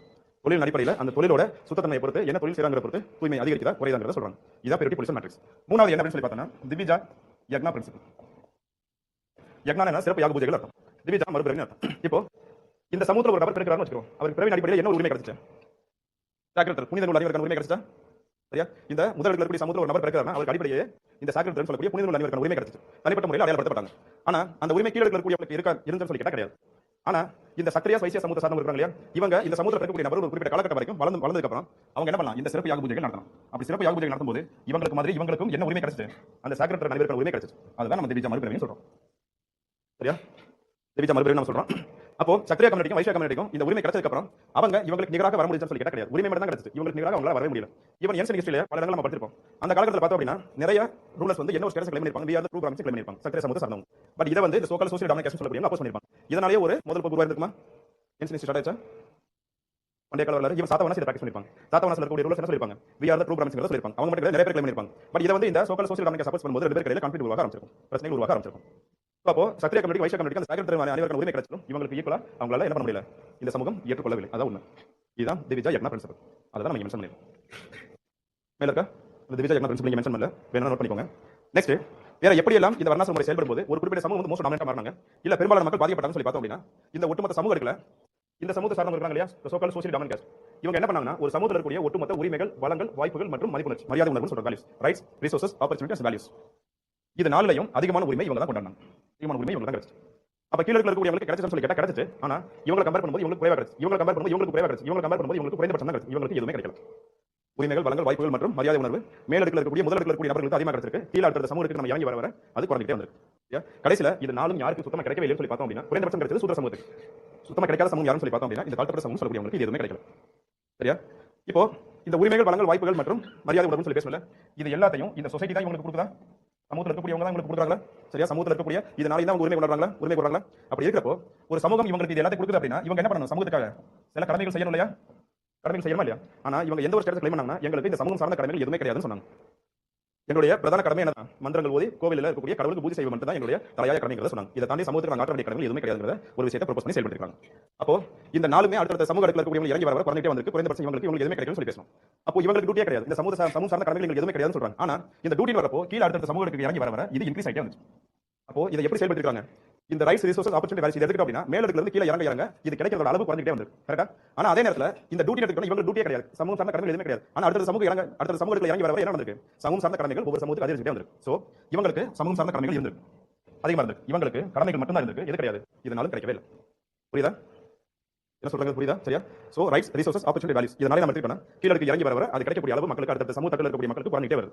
ஆனா இதுவே கடமைகள் சொல்லி பார்த்தோம் அப்படின்னா மேலடுக்கில் இருக்கக்கூடியவங்களுக்கு முதலில் இருக்கக்கூடிய எந்த சமூக சார்ந்த கடமைகளும் கிடையாது. ஆனா அடுத்த சமூகத்துக்கு நம்ம கீழ இறங்கி வரும்போது இந்த சமூக சார்ந்த கடமைகள் அதிகரிச்சுட்டே வருது. நெக்ஸ்ட் இதை வேற எப்படி செயல்படுத்திருக்காங்கன்னா, எஜுகேஷன் கல்வின்னு சொல்லலாம், இல்லைன்னா கேப்பபிலிட்டி திறமைன்னு சொல்லலாம், கேப்பபிலிட்டி இல்லைன்னா எலிஜிபிலிட்டின்னு சொல்லலாம். இதை ஸ்பெசிஃபிக்கா ரொம்ப அதிகமாக எதில் செயல்படுத்திருக்காங்க, எஜுகேஷன் செயல்படுத்திருக்காங்க. இப்போ கல்வி கற்றுக்கிற திறமையா இருக்கட்டும் இல்ல கல்வி கற்றுக்கொள்வதற்கான தகுதி யாருக்கு மட்டும் தான் இருக்குன்னு சொன்னாங்கன்னா இவங்களுக்கு மட்டும் தான் இருக்குன்னு சொன்னாங்க. அந்த தகுதி முழு தகுதி எங்களுக்கு தான் இருக்கு. இந்த தகுதின்னு சொல்லி பார்க்கிறப்போ அடுத்த சமூகத்துக்கு நாங்க இறங்கி வர இந்த தகுதி உணர்வு குறைஞ்சிட்டே வருது. அப்போ அதிகமான தகுதி யாருக்கு இருக்குன்னு சொன்னாங்க, இவங்களுக்கு கல்வி கற்றுக்கொள்வதற்கான முழு தகுதி இவங்களுக்கு இருக்குன்னு சொன்னாங்க. இவங்களை கம்பேர் பண்ணி இவங்களுக்கு குறைவா இருக்குன்னு சொல்றாங்க, இவங்களை கம்பேர் பண்ணி இவங்களுக்கு குறைவா இருக்கு, இவங்களுக்கு குறைந்தபட்ச தகுதி தான் இருக்குன்னு சொல்றாங்க. இவங்களுக்கு அந்த அடிப்படையில் இந்த தகுதியே கிடையாதுன்னு சொன்னாங்க. கல்வி கற்றுக்கொள்வதற்கான முழு தகுதியும் இவங்களுக்கு கிடையவே கிடையாது, தாழ்பட சமூக சார்ந்தவங்களுக்கு கிடையவே கிடையாதுன்னு சொன்னாங்க. சரியா, நெக்ஸ்ட் வேற எப்படி சமூகத்தில் இந்த ஆதிக்கத்தை எஸ்டாப்ளிஷ் பண்ணிருக்காங்கன்னு சொல்லி பார்த்தோம்னா, இந்த சமூகத்தில் இருக்கக்கூடிய ஒரு நபர் ஒரு சமூக சார்ந்த குற்றம் செய்யறார் அப்படின்னா அவருக்கு அதிகபட்ச தண்டனையை பின் தலையில் இருக்கக்கூடிய 2 முடிவு மட்டும் கட் பண்ணிருக்காங்க, அதிகபட்ச தண்டனை. ஆனா அதே சமூக குற்றத்தை சூத்திர மக்கள் இருக்கக்கூடிய ஒரு நபரோ இல்ல தாழ்த்தப்பட்ட சமூகம் சொல்லக்கூடிய சமூகத்தில் இருக்கக்கூடிய ஒரு நபரோ செஞ்சாங்கன்னா அதே சமூக குற்றத்துக்கு அவங்களுக்கு குறைந்தபட்ச தண்டனையை மரண தண்டனை வரை வழங்கப்பட்டிருக்கு. இதை நம்ம என்ன சொல்றோம் அப்படின்னா ascending sense of reverence, descending sense of contempt சொல்றோம். அசெண்டிங் சென்ஸ் ஆஃப் ரெஃபரன்ஸ்னா என்ன, கீழ அடுக்குல இருந்து மேல போக போக என்ன ஆகுது, மதிப்புணர்ச்சி, மரியாதை உணர்வு அதிகரிச்சுட்டே போகுதா. அதுவே மேல அடுக்குல இருந்து கீழ அடுக்கு நம்ம இறங்கும்போது இந்த தண்டனையோட அளவு அதிகரிச்சுட்டே வருதா, அதான் இங்க சொல்றாங்க. கீழ அடுக்குல இருந்து மேல அடுக்கு போறப்ப உரிமைகள், வளங்கள், வாய்ப்புகள் மற்றும் மதிப்புணர்ச்சி அதிகரிச்சுட்டே போறது. பட் அதுவே மேல அடுக்குல இருந்து கீழ இறங்கி வரும்போது இது எல்லாமே குறைஞ்சிட்டே வருது. அதுதான் ascending sense of reverence, descending sense of contempt அடிப்படையில் சொல்லிருக்காங்க. இது ரொம்ப ரொம்ப முக்கியம். ஏன்னா இந்த கோட்டை சொல்லிருக்காரு யாருன்னா அம்பேத்கர் சொல்லிருக்காரு. அன்னிலேஷன் கேஸ்ட் புக்ல இது ரொம்ப தெளிவா மென்ஷன் பண்ணிருக்காங்க. அம்பேத்கர் இருக்கக்கூடிய புத்தகத்துல இந்த வர்ணாசிரம முறை எப்படி செயல்பாட்டில் இருக்கு அடிப்படையில் பேசும்போது இந்த கோட்டை மென்ஷன் பண்ணிருக்காரு. மேபி இந்த கோட்டை எக்ஸாம் கேட்கறதுக்கு வாய்ப்பு இருக்கு.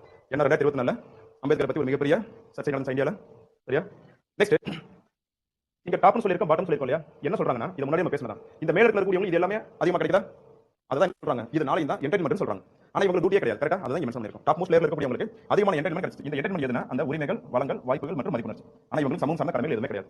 பட் இதுவே கடைசி இடத்துல இருக்காங்க இல்லையா, அவங்களுக்கு இது எதுவுமே என்ன பண்ணல, என்டர்டைன்மெண்ட் எதுவுமே கிடைக்கல. ஆனா இது மட்டும் அதிகமா இருந்துச்சு, டியூட்டிஸ் மட்டும் அதிகமா இருக்கு. அதான் மென்ஷன் பண்ணிருக்கோம். இப்படி தான் இந்த வர்ணாசிரம முறையை நம்ம சமூகத்துல செயல்பாட்டில் கொண்டு வந்திருக்காங்க, செயல்படுத்திருக்காங்க. இந்த வர்ணாசிரம முறை இப்படி செயல்படுறதுனால என்ன மாதிரியான சமூக மாற்றம் நடந்திருக்குங்கிறத பேசலாம். சமூக நீதி எப்படி நடந்திருக்குங்கிறத பேசலாம். நெக்ஸ்ட் போலாமா. First social identity. நம்ம கீழடி அல்வாரை பத்தி பேசணும். அந்த கீழடி வாழ்ந்த மக்களுக்கு சாதி சார்ந்து மதம் சார்ந்து ஏதாவது அடையாளம் உருவாக்கப்பட்டிருந்துச்சா? முன்னாடி பேசணும். சாதி கிடையாது, மதம் கிடையாதுன்னு சொல்லி பேசணும். எந்த ஒரு அடையாளம் இல்லாம எல்லா தரப்பட்ட மக்களும் எப்படிப்பட்ட சமூகமா இருக்காங்க, ஒரு ஒற்றுமையான சமூகமா இருக்காங்க. யுனைட்டியா இருந்திருக்காங்க. கரெக்டா? ஒற்றுமையான சமூகமா இருக்காங்க. அவங்களுக்கு எந்த ஒரு ஏற்றத்தாலும் கிடையாது. அனைவரும் சமங்கிற நிலைமையில ஈகாலிட்டேரியன் சொசைட்டியா இருக்காங்க. ஆனா இந்த வர்ணாசிரம முறை வந்ததுக்கு அப்புறம் யார் எந்த தொழிலை செய்றாங்களோ அந்த தொழில் அடிப்படையில் ஒவ்வொரு நபருக்கும் சாதி சார்ந்த மதம் சார்ந்த அடையாளங்கள் உருவாக்கப்படுச்சு. இப்ப ஃபார் எக்ஸாம்பிள் கைத்தறியில் தொழில் செய்யக்கூடிய ஒரு நபர் தொழில் செய்யறாங்கன்னு வச்சுக்கோங்க. நெக்ஸ்ட் மண்பாண்டங்கள் செய்யக்கூடிய பாட்டரி மேக்கிங் தொழில் ஒரு குறிப்பிட்ட நபர்கள் செய்யறாங்கன்னு வச்சுக்கோங்க. இப்போ யாரெல்லாம் இந்த பாட்டரி மேக்கிங் மண்பாண்டங்கள் தொழில் செய்யறாங்களோ அவங்க எல்லாரையும் கேஸ்ட் பீன்னு சொல்ல ஆரம்பிச்சாங்க. யாரெல்லாம் இந்த கைத்தறி தொழில் செய்யக்கூடிய நபர்கள் இருக்காங்க, வீவிங் தொழில் செய்யக்கூடிய இருக்காங்களோ அவங்க கேஸ்ட் ஏன்னு சொல்ல ஆரம்பிச்சாங்க. ஒரு எக்ஸாம்பிள் சொல்றேன். இந்த மாதிரி எந்த நபர்கள் ஒரு குறிப்பிட்ட தொழில் செய்யறாங்களோ அவங்க எல்லாரும் ஒண்ணா சேர்த்து அவங்களுக்கு ஒரு சாதி ரீதியான அடையாளம் உருவாக்கப்படுச்சு. இதே மாதிரி தான் மத ரீதியான அடையாளம் உருவாக்கப்பட்டது. இப்போ இந்த மாதிரி அடையாளம் உருவாக்குறது பிரச்சனை இல்ல. இந்த அடையாளத்தின் அடிப்படையில் என்ன பண்ண ஆரம்பிச்சாங்க? மக்களை தனித்தனி குரூப்பா சோஷியல் குரூப்பா பிரிக்க ஆரம்பிச்சாங்க. இப்போ இவங்களுக்கு அடையாளத்தை உருவாக்கி தனித்தனி குரூப்பா பிரிக்கிறாங்க இல்லையா? இப்போ பிரிச்சது பிரச்சனையே மாற ஆரம்பிச்சு. ஆனா கீழே வந்த மக்களுக்கு இந்த மாதிரி எந்த ஒரு பிரிவினையுமே தெரியாது. எல்லாரும் ஒரே மாதிரி தான் இருக்காங்க. இப்போ ஒரு சாதி ரீதியான மத ரீதியான அடையாளத்தை கொடுத்துட்டு மதத்தின் அடிப்படையில் சாதி அடிப்படையில் என்ன பண்றாங்க? தனித்தனி சோஷியல் குரூப்பா பிரிக்கிறாங்க. சோஷியல் டிவிஷன் சமூக பிளவுகள் நடக்குது. இந்த சமூக பிளவுகள் எப்படி உருவாக ஆரம்பிச்சுன்னா சமூகம் சார்ந்த ஒரு பாகுபாடு உடைய ஒரு அமைப்பு மாற ஆரம்பிச்சு. ஒரு எக்ஸாம்பிள் எடுத்துக்கிறோம். இப்போ பர்சன் ஏ இருக்காரு, பர்சன் பி இருக்காரு எடுத்துக்கிறோம். இப்போ பர்சன் ஏ வந்து இந்த சோகால்டு சோஷியல் டாமினேட் கேஸ்ட்ல பிறக்கிறார். இவர் வந்து தாழ்த்தப்பட்ட சமூகத்தில் பிறக்கிறார் ஒரு நபர். சரியா? இப்போ அடிப்படையிலே பார்த்தோம் அப்படின்னா இந்த சமூகத்தில் பிறக்கக்கூடிய ஒரு நபருக்கு என்ன இருக்குன்னு சொன்னாங்க? எல்லா தகுதி இருக்குங்கிறத சொன்னாங்களா? எஸ்பெஷலி கல்வி கற்றுக்கொள்ளுக்கான தகுதி இருக்குன்னு சொன்னாங்களா? எல்லா மரியாதை உணர்வு அவர் கிடைச்சா, பிறவின் அடிப்படையிலேயே புனித நூல் அணிவதற்கான உரிமை அவர் கிடைச்சா. சரியா? ஆனா இந்த தாழ்த்தப்பட்ட சமூகத்தில் ஒரு நபர் பிறக்கிறாருன்னா அவருக்கு என்ன கிடைக்கல? இது எதுவுமே கிடைக்கல. திறமை இருக்கிறதே அவங்களுக்கு அவங்க திறமை எவ்வளவு சொன்னாங்க, எந்த ஒரு தகுதியும் கிடையாதுன்னு சொன்னாங்க. அவங்களுக்கு எந்த ஒரு அடிப்படை உரிமைகள் வாய்ப்புகளும் கிடைக்கல. அப்போ இவங்களுக்கு எல்லாமே கிடைக்குது. இவங்களுக்கு பிறவின் அடிப்படையில் இது எல்லாமே பிறவின் அடிப்படையில் நடந்திருக்கு. இந்த சமூகத்தில் பிறந்தா எல்லாமே கிடைக்குது. இந்த சமூகத்தில் பிறந்தா எதுவுமே கிடைக்கல. அதான் என்ன சொல்றாங்க? சோஷியல் டிஸ்கிரிமினேஷன் சொல்றாங்க. யார் எந்த சமூகத்தில் பிறக்கிறாங்க அப்படிங்கிற அடிப்படையில் யாருக்கு எது கிடைக்கணும் கிடைக்கக்கூடாது, கொடுக்கணும் கொடுக்கக்கூடாது, நடக்கணும் நடக்கக்கூடாதுன்னு சொல்லி இந்த சமூகத்தை பாகுபாடு நடத்த ஆரம்பிச்சிருக்காங்க. இப்படி நடந்ததால என்ன இருக்கு அப்படின்னா சமூக ரீதியாக அனைவருக்கும் சமமாக கிடைக்க வேண்டிய இது நாளும் பெரும்பாலான மக்களுக்கு கிடைக்காம போயிருக்கு. இவங்களுக்கு அதிகமாக கிடைச்சிருக்கு. இவங்களை கம்பேர் பண்ணும்போது ஒவ்வொரு சமூகத்தில் நம்ம கீழே இறங்கி வர இது எல்லாமே குறைவாக கிடைக்க ஆரம்பிச்சிருக்கு. கடைசியில் யாருக்கு எதுவுமே கிடைக்கல, இவங்களுக்கு எதுவுமே கிடைக்கல. இந்த மாதிரி ஒரு குறிப்பிட்ட சமூகத்துக்கு மட்டும் எல்லாமே கிடைக்குது அப்படின்னா இதை வந்து தொடர்ச்சியா பல தலைவர்கள் செயல்படுத்தும் போது ஒட்டுமொத்த சமூகத்திலையும் அதிகார வர்க்கமா யார் தான் வருவாங்க? இவங்க தான் வருவாங்க. அதுதான் நடந்திருக்கு. ஒரு சிங்கிள் சோஷியல் குரூப் வந்து ஒட்டுமொத்த சமூகத்தை என்ன இருக்காங்க? ஆதிக்கம் செலுத்திருக்காங்க. இது எல்லாமே பேசணும். பிராக்டிகலா இன்னும் சில டேட்டா ரிப்போர்ட்டோட நம்ம வரக்கூடிய பேச போறோம். அப்ப இந்த உங்களுக்கு தெரியும். சரியா? Next low respect and social recognition. இப்போ ஒரு நபருக்கு உண்மையிலேயே திறமை இருக்கா இல்லையா அப்படிங்கிற விஷயம் நமக்கு எப்பதான் தெரிய வரும்? திறமை இருக்கு இல்லைங்கிற சமூக அங்கீகாரம் எப்பதான் கிடைக்கும்? எல்லாருக்கும் சம வாய்ப்புகள் கிடைக்கும் போது தான். கரெக்டா? ஆனா நம்ம சமூகத்தில் வர்ணாசிரம முறை செயல்படுறதுனால என்ன நடந்திருக்கு? ஒரு தரப்பட்ட சமூகத்துக்கு மட்டும் எல்லா வாய்ப்புகளும் கிடைச்சிருக்கு. பெரும்பாலான மக்களுக்கு வாய்ப்புகள் கிடைக்கல. வாய்ப்புகள் கிடைச்சாதான் திறமை வெளிக்கொண்டு வர முடியுமா? சோ அப்படி இருக்கிறப்போ வாய்ப்புகள் ஒரு பெரும்பாலான சமூக சார்ந்தவங்களுக்கு அந்த வாய்ப்புகளே கிடைக்காம இருக்காங்க. ஒரு குறிப்பிட்ட சமூக சார்ந்தவங்களுக்கு மட்டும் எல்லா வாய்ப்புகளும் கிடைக்குங்கிறப்போ ஒரு சமூகம் சோகால் சோஷியல் டாமினேட் கேஸ்ட்க்கு சமூகம் சார்ந்த எல்லா அங்கீகாரமும் கிடைச்சிருக்கு. திறமையானவங்க அப்படிங்கிற அங்கீகாரம் கிடைச்சிருக்கு. பெரும்பாலான மக்களுக்கு அது கிடைக்கல. சரியா? Next low respect. யார் எந்த சமூகத்தில் பிறந்திருக்காங்க அப்படிங்கிற அடிப்படையில் அந்த நபருக்கு மதிப்பு மரியாதை கொடுக்கணுமா வேணாம்னு சமூகம் முடிவு பண்ணுதா? ஃபார் எக்ஸாம்பிள் சென்னையே எடுக்கிறோம். ஒரு நபரை நம்ம மீட் பண்றோம். இல்ல ஒரு 10 பேர் நிக்கிற இடத்துல ஒரு நபரை மீட் பண்றோம். அவருக்கு நம்ம கேட்கறோம், சென்னையில எந்த ஏரியால இருந்து வரீங்கன்னு சொல்லி கேட்கறோம். மயிலாப்பூர்னு சொல்றாங்கன்னு வச்சுக்கோம். இந்த சமூகம் அவர் எப்படி நடத்துது? இல்ல ஆலந்தூர்ல இருந்து வரேன்னு சொன்னா அவர் இந்த சமூகம் எப்படி உயர்ந்த மரியாதையோட நடத்துது? ஆனா இதுவே வியாசர்பாடியில இருந்து வரேன், பட்டினப்பாக்கத்துல இருந்து வரேன்னு ஒரு நபர் சொல்றாருன்னா அவரை எந்த சமூக கண்ணோட்டத்துல சமூகம் பாக்குது? அந்த வித்தியாசம் நம்ம புரிஞ்சுக்கலாமா? நோ. இப்போ மயிலாப்பூர் ஆலந்தூர் எடுத்துக்கிட்டோம்னா இந்த சோஷியல் டாமினேட் பீப்பிள் அதிகமாக இருக்கக்கூடிய ஏரியா. பட் இதுவே வியாசர்பாடி பட்டினப்பாக்கம் நம்ம எடுத்துக்கிட்டோம்னா இந்த சோஷியல் டிஃபரன்ஸ் கம்யூனிட்டி சார்ந்தவங்க அப்படியே பகுதிகளை மாற்றி வச்சிருக்காங்க. சோ அப்போ யார் இதுல இருந்து நமக்கு என்ன தெரியுது? ஏரியா பேர் நமக்கு முக்கியம் இல்ல. எந்த சமூகத்துல இருந்து வராங்க ரொம்ப தெளிவான சமூகத்துக்கு தெரியுதா? அப்படி இருக்கிறப்போ மயிலாப்பூர்ல இருந்து வரேன்னு சொன்னா அவங்க உயர்ந்த மரியாதை இந்த சமூகம் கொடுக்குது. பட் இதுவே வியாசர்பாடியில இருந்து வரேன்னு சொன்னா அவரை எந்த அளவுக்கு ஒரு பிற்போக்குத்தனமான கண்ணோட்டத்துல சமூகம் பார்க்கறது உண்மையா நம்ம புரிஞ்சுக்க முடியுதா? அதான் லோ ரெஸ்பெக்ட் சொல்றது. பிறவின் அடிப்படையில் மதிப்பு மரியாதை யாருக்கு கொடுக்கணும் கொடுக்க வேணாம் முடிவு பண்றது. ரொம்ப சிம்பிள். நம்ம இந்தியன் கிரிக்கெட் டீம் எடுத்துக்கிறோம். எவ்வளவோ திறமையான பிளேயர்ஸ் இருக்காங்க. கரெக்டா? அது எப்படி இந்தியன் கிரிக்கெட் டீம்ல ஒரு குறிப்பிட்ட சமூக சார்ந்தவங்க மட்டும் அதிகமான வாய்ப்பு கிடைக்குது? உண்மையிலே திறமை இருந்தாலும் பெரும்பாலான நபர்களுக்கு வாய்ப்பு ஏன் கிடைக்க மாட்டேங்குது? இதை நம்ம நோட் பண்ணிருக்கோமா? பெரும்பாலான பிளேயர்ஸ் பாருங்க ஒரு சிங்கிள் சமூகத்துல இருந்து அதிகமாக வந்திருப்பாங்க. இந்தியன் பிளேயர்ஸ் கிரிக்கெட் பிளேயர்ஸ் எடுத்துக்கணும். மிக ஒண்ணு வந்திருக்க மாட்டாங்க. இல்ல மிக குறைந்தபட்ச எண்ணிக்கையில தான் பிற சமூகத்துல இருந்து பிளேயர்ஸ் வந்திருப்பாங்க. இப்போ புரியுதா நம்ம சமூகத்துல என்ன நடக்குதுன்னு சொல்லிட்டு வாய்ப்புகளே கொடுக்காம அந்த சமூகத்துக்கு திறமை கிடையாதுன்னு சொல்றோம். எல்லா வாய்ப்புகளும் ஒரு சமூகத்தை சார்ந்து அவங்க மட்டும் திறமையான சொல்றது எப்படி சமூகம் ஏற்க முடியும்? சரியா? அதான் லோ ரெஸ்பெக்ட் சோஷியல் ரெகக்னிஷன் சொல்றோம். இது எல்லாமே நம்ம சமூகத்தின் அடிப்படையில் பேசணும். இப்பதான் முதல்ல ஜெண்டர் பேசிஸ்ல பேச போறோம். சார் இந்த ஜெண்டர் டிஸ்கிரிமினேஷனுக்கும் வர்ணாசிரம முறைக்கு ஏதாவது சம்பந்தம் இருக்கான்னு சொல்லிட்டேன்னா இந்த ஆண் பெண் ஏற்றத்தாழ்வு உருவானதுக்கு காரணம் இப்போ எப்படி சமூகத்தின் அடிப்படையில் ஏற்றத்தாழ்வுகள் உருவாயிருக்கோ அதுக்கு காரணம் வர்ணாசிரம முறை தான். அதே மாதிரி பாலினத்தின் அடிப்படையில் ஏற்றத்தாழ்வு இருக்கிற காரணம் இதே வர்ணாசிரம முறை தான். என்னன்னா முதல்ல இந்த வர்ணாசிரம தர்மத்தை உருவாக்கி சமூகத்தின் அடிப்படையில் செயல்பட்டு கொண்டு இருக்காங்க.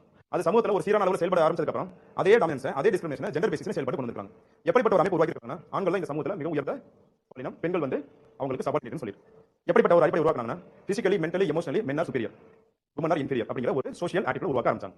அந்த ஆட்டிட்யூட் உருவாக்குறதுக்காக பெண்கள்லாம் எப்படி இருக்கணும் ஒரு வரையறை உருவாக்குனாங்க. பெண் என்பவள் எப்படி இருக்கணும் அப்படின்னு சொல்லி இந்த டெஃபினிஷனுக்குள்ள பெண்களை உள்ளடக்கம் பண்ண ஆரம்பிச்சாங்க.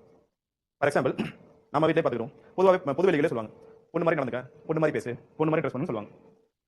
இது ஆண்களை பார்த்து சொல்லியிருக்காங்களா? இப்போ நம்ம வீட்டில் சொல்லியிருக்காங்களா? ஈவன் வீட்டில் இருக்கக்கூடிய பெண் குழந்தைங்க வெளியில் போயிட்டு வரது லேட் ஆச்சு அப்படின்னா ஒட்டுமொத்த பேரண்ட்ஸ் ரிலேட்டிவ்ஸ் என்ன பண்றாங்க? ஒட்டுமொத்த ஊரே சலிச்சுட்டுருவாங்க. ஆனா இதுவே ஆண்கள் நைட் 1 மணி 2 மணி வரை லேட்டா நம்ம வீட்டுக்கு போனாலும் நம்ம அம்மா வெயிட் பண்ணி உட்காந்து நமக்கு சாப்பாடு கொடுத்து அவங்க தூங்க போறாங்களா? நம்ம வீட்டில் இருக்கக்கூடிய பெண் குழந்தைகள் அவர் மட்டும் ஊர் சுத்திட்டு வராரு, என்னை மட்டும் போகக்கூடாதுன்னு சொல்றீங்க, 6 மணிக்கு மேலே வீட்டு வெளில போகக்கூடாதுன்னு சொல்றீங்க. கேட்கறப்ப வீட்டில் என்ன சொல்றாங்க? 1000 இருந்தாலும் நம்ம பையன் சொல்றாங்களா? சொல்றாங்களா இல்லையா? ரொம்ப பாதிப்படுறீங்க போலயா? ரொம்ப அதிகமாக தலையாடுறீங்க. இல்ல நான் சொல்றது பெரும்பாலான இடங்கள் நடக்கிறத சொல்றேன். நீங்க சொல்ற மாதிரி இன்சிடென்ட் நடக்குது இல்லைன்னு சொல்லல. சில ஃபேமிலியில பார்த்தோம் அப்படின்னா பெண்கள் வந்து 100 ரூபாய் கேட்டா 500 ரூபாய் கொடுத்துருவாங்க. ஆனா நம்ம 100 ரூபாய் கேட்டா 50 ரூபாய் தான் வரும். கரெக்டா இல்லையா? சரியா? இந்த மாதிரி இன்சிடென்ட் நடக்குது, நான் இல்லைன்னு சொல்லல. ஆனா பெரும்பாலும் என்ன நடக்குது, மெஜாரிட்டி என்ன நடக்குதுன்னு சொல்லி பார்த்தா ஃபர்ஸ்ட் சொன்னது நடக்குது. சரியா? சோ அப்போ ஒரு பெண் எப்படி இருக்கணும் அப்படிங்கிற ஒரு டெஃபினிஷன் வரையறை உருவாக்குறாங்க. அந்த வரையறைக்குள்ள பெண்ணை வந்து என்ன பண்றாங்க, உள்ளடக்கம் பண்றாங்க. இப்படி உள்ளடக்கம் பண்ணும்போது என்ன ஆகுது அப்படின்னா அவங்களுக்கு கிடைக்க வேண்டிய நாலுமே கிடைக்காம போகுது. உரிமைகள், வளங்கள், வாய்ப்புகள் மற்றும் மரியாதை உணர்வு கிடைக்காம போகுது. இப்போ எப்படி காஸ்ட் பேசிஸ்ல சமூகத்தின் அடிப்படையில் ஒரு சமூகத்துக்கு மட்டும் இது எல்லாமே கிடைச்சோ, அதே மாதிரி ஜெண்டர் பேசிஸ்ல இது 4 ஆண்களுக்கு மட்டும் கிடைச்சது. எப்படி சமூகத்தின் அடிப்படையில் இந்த சூத்திர சமூக சார்ந்தவங்களுக்கும் இல்ல தாழ்த்தப்பட்ட சமூக சார்ந்தவங்களுக்கும் குறைந்தபட்சமோ இல்ல இது எதுவுமே கிடைக்காம போச்சோ, அதே மாதிரி பெண்களுக்கு இது எதுவுமே கிடைக்காம போச்சு. சோ சமூகத்தின் அடிப்படையில் அந்த உருவான ஏற்றத்தாழ்வு அதே பாலினத்தின் அடிப்படையில் உருவாக ஆரம்பிச்சு. அதான் நம்ம மேல் டாமினன்ஸ் பேட்ரியார்க்கின்னு சொல்றோம். மேல் டாமினன்ஸ்னா என்ன, பேட்ரியார்க்கினா என்ன? ரெண்டு ஒண்ணு தானே, வேற வேறயா? மேல் டாமினன்ஸ்னா என்ன, பேட்ரியார்க்கினா என்ன? எஸ், ஆண்வழி சமூகம்னா பேட்ரியார்க்கி. நம்ம முன்னாடியே சொன்னோம் இல்லையா? ஃபார் எக்ஸாம்பிள் நம்ம வம்சாவளியை யார் வழியா தான் ஃபாலோ பண்றோம்? அப்பா வழியா தான் ஃபாலோ பண்றோம். சொத்துரிமையை சொத்து பரிமாற்றம் தலைமுறை தலைமுறையா கடந்து வருது, யார் வழியா கடந்து வருது? அப்பா வழியா தான் கடந்து வருது. கரெக்டா இல்லையா? எல்லா விஷயத்தையும் பாருங்க, அதுதான் பேட்ரியார்க்கல் சொசைட்டி சொல்றது. ஆண்வழி சமூகமா செயல்படுறது. மேல் டாமினன்ஸ்னா ஆண் ஆதிக்கம்னா பெண்கள் அடிமைப்படுத்துறதா?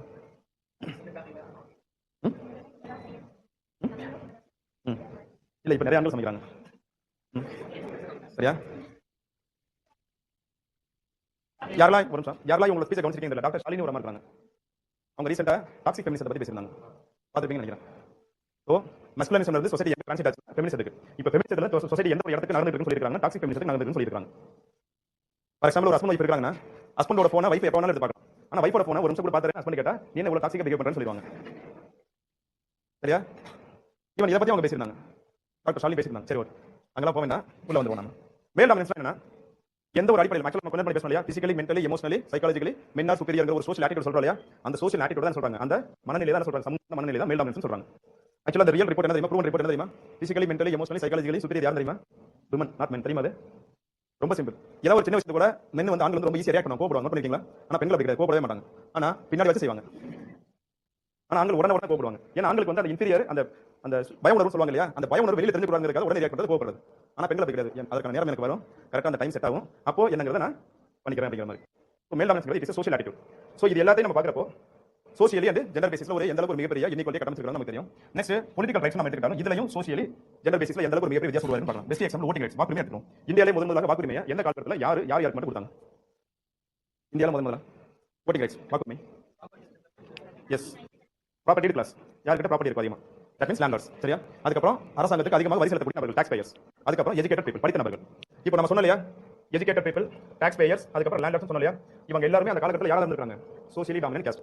அப்போ இவங்களுக்கு மட்டும் தான் என்ன கிடைச்சிருக்கு? ஓட்டிங் ரைட்ஸ், வாக்குரிமை கிடைச்சிருக்கு. நெக்ஸ்ட் இந்த மூணு கேட்டகரியிலையும் மென்னுக்கு ஓட்டிங் ரைட்ஸ் கொடுத்தாங்களா, உமனுக்கு ஓட்டிங் ரைட்ஸ் கொடுத்தாங்கன்னு சொல்லி பார்த்தோம் அப்படின்னா மென்னுக்கு தான் கிடைச்சிருக்கு, உமனுக்கு கிடைக்கல. இந்த மாதிரி முதல்ல எப்போ கொண்டு வந்திருக்காங்கன்னா councils of India act 1919 British அரசாங்கம் கொண்டு வந்திருக்காங்க. நேரடி தேர்தல் நடத்தப்படும் சொல்லியிருந்தாங்களா? சரியா? இதெல்லாம் கொண்டு வந்திருக்காங்க. அப்போ சமூகத்தின் அடிப்படையில் பார்க்கறப்போ ஒரு குறிப்பிட்ட சமூக ஆதிக்கம் சொல்லக்கூடிய மட்டும் தான் வாக்குரிமை கிடைச்சிருக்கு. அதுவே ஜெண்டர் பேசிஸ்ல பார்க்கறப்போ ஆண்களுக்கு மட்டும் தான் குறைந்தபட்ச எண்ணிக்கையில் வாக்குரிமை கிடைச்சிருக்கு. அப்போ இவங்க ரெண்டு பேருக்கு மட்டும் ஓட்டிங் ரைட்ஸ் கிடைக்குது, பெரும்பாலான மக்கள் ஓட்டிங் ரைட்ஸ் கிடைக்கல அப்படின்னா அப்ப அரசியல் சார்ந்த அதிகாரத்துக்கு யார் தான் போனாங்க? இவங்க தான் போயிருக்காங்க, அரசியல் சார்ந்த அதிகாரம். ஸோ இதுவே தாழ்த்தப்பட்ட சமூகம் சொல்லக்கூடியவங்களுக்கும் இல்ல உமனுக்கும் இந்த அரசியல் சார்ந்த அதிகாரம் கிடைக்காம போச்சு. ஸோ இதை பல தலைமுறையாக செயல்படுத்தும் போது சமூகத்தின் அடிப்படையில் பொருளாதார அடிப்படையில் தனித்தனி வகுப்புகளாக மக்களை தரம் வச்சிருக்காங்க. இதை பல தலைமுறைகள் செயல்படுத்தும் போது இது சமூகம் சார்ந்த ஒரு மிகப்பெரிய அநீதியாக செயல்பட்டு இருக்கு. கடைசியில் இது எங்க கொண்டு வந்து இருக்குன்னா நமக்குள்ள ஒரு வெறுப்புணர்வு கொண்டு வந்து இருக்கு. Permanent hostility. ஃபார் எக்ஸாம்பிள் நம்ம கீழே அலுவலகத்தில் சாதி கிடையாது, மதம் கிடையாது சொல்லி பேசணும். So there was no caste violence, there was no gender violence, there was no religious violence. ஆனால் இந்த வர்ணாசிரமம் வந்ததுக்கு அப்புறம் ஜெண்டர் பேசிஸ்ல, ரிலிஜன் பேசிஸ்ல, காஸ்ட் பேசிஸ்ல இந்த அடையாளம் உருவாக்கப்பட்டு இதை செயல்படுறதுனால இப்போ ஸ்மூத்ல என்ன நடந்துட்டு இருக்கு?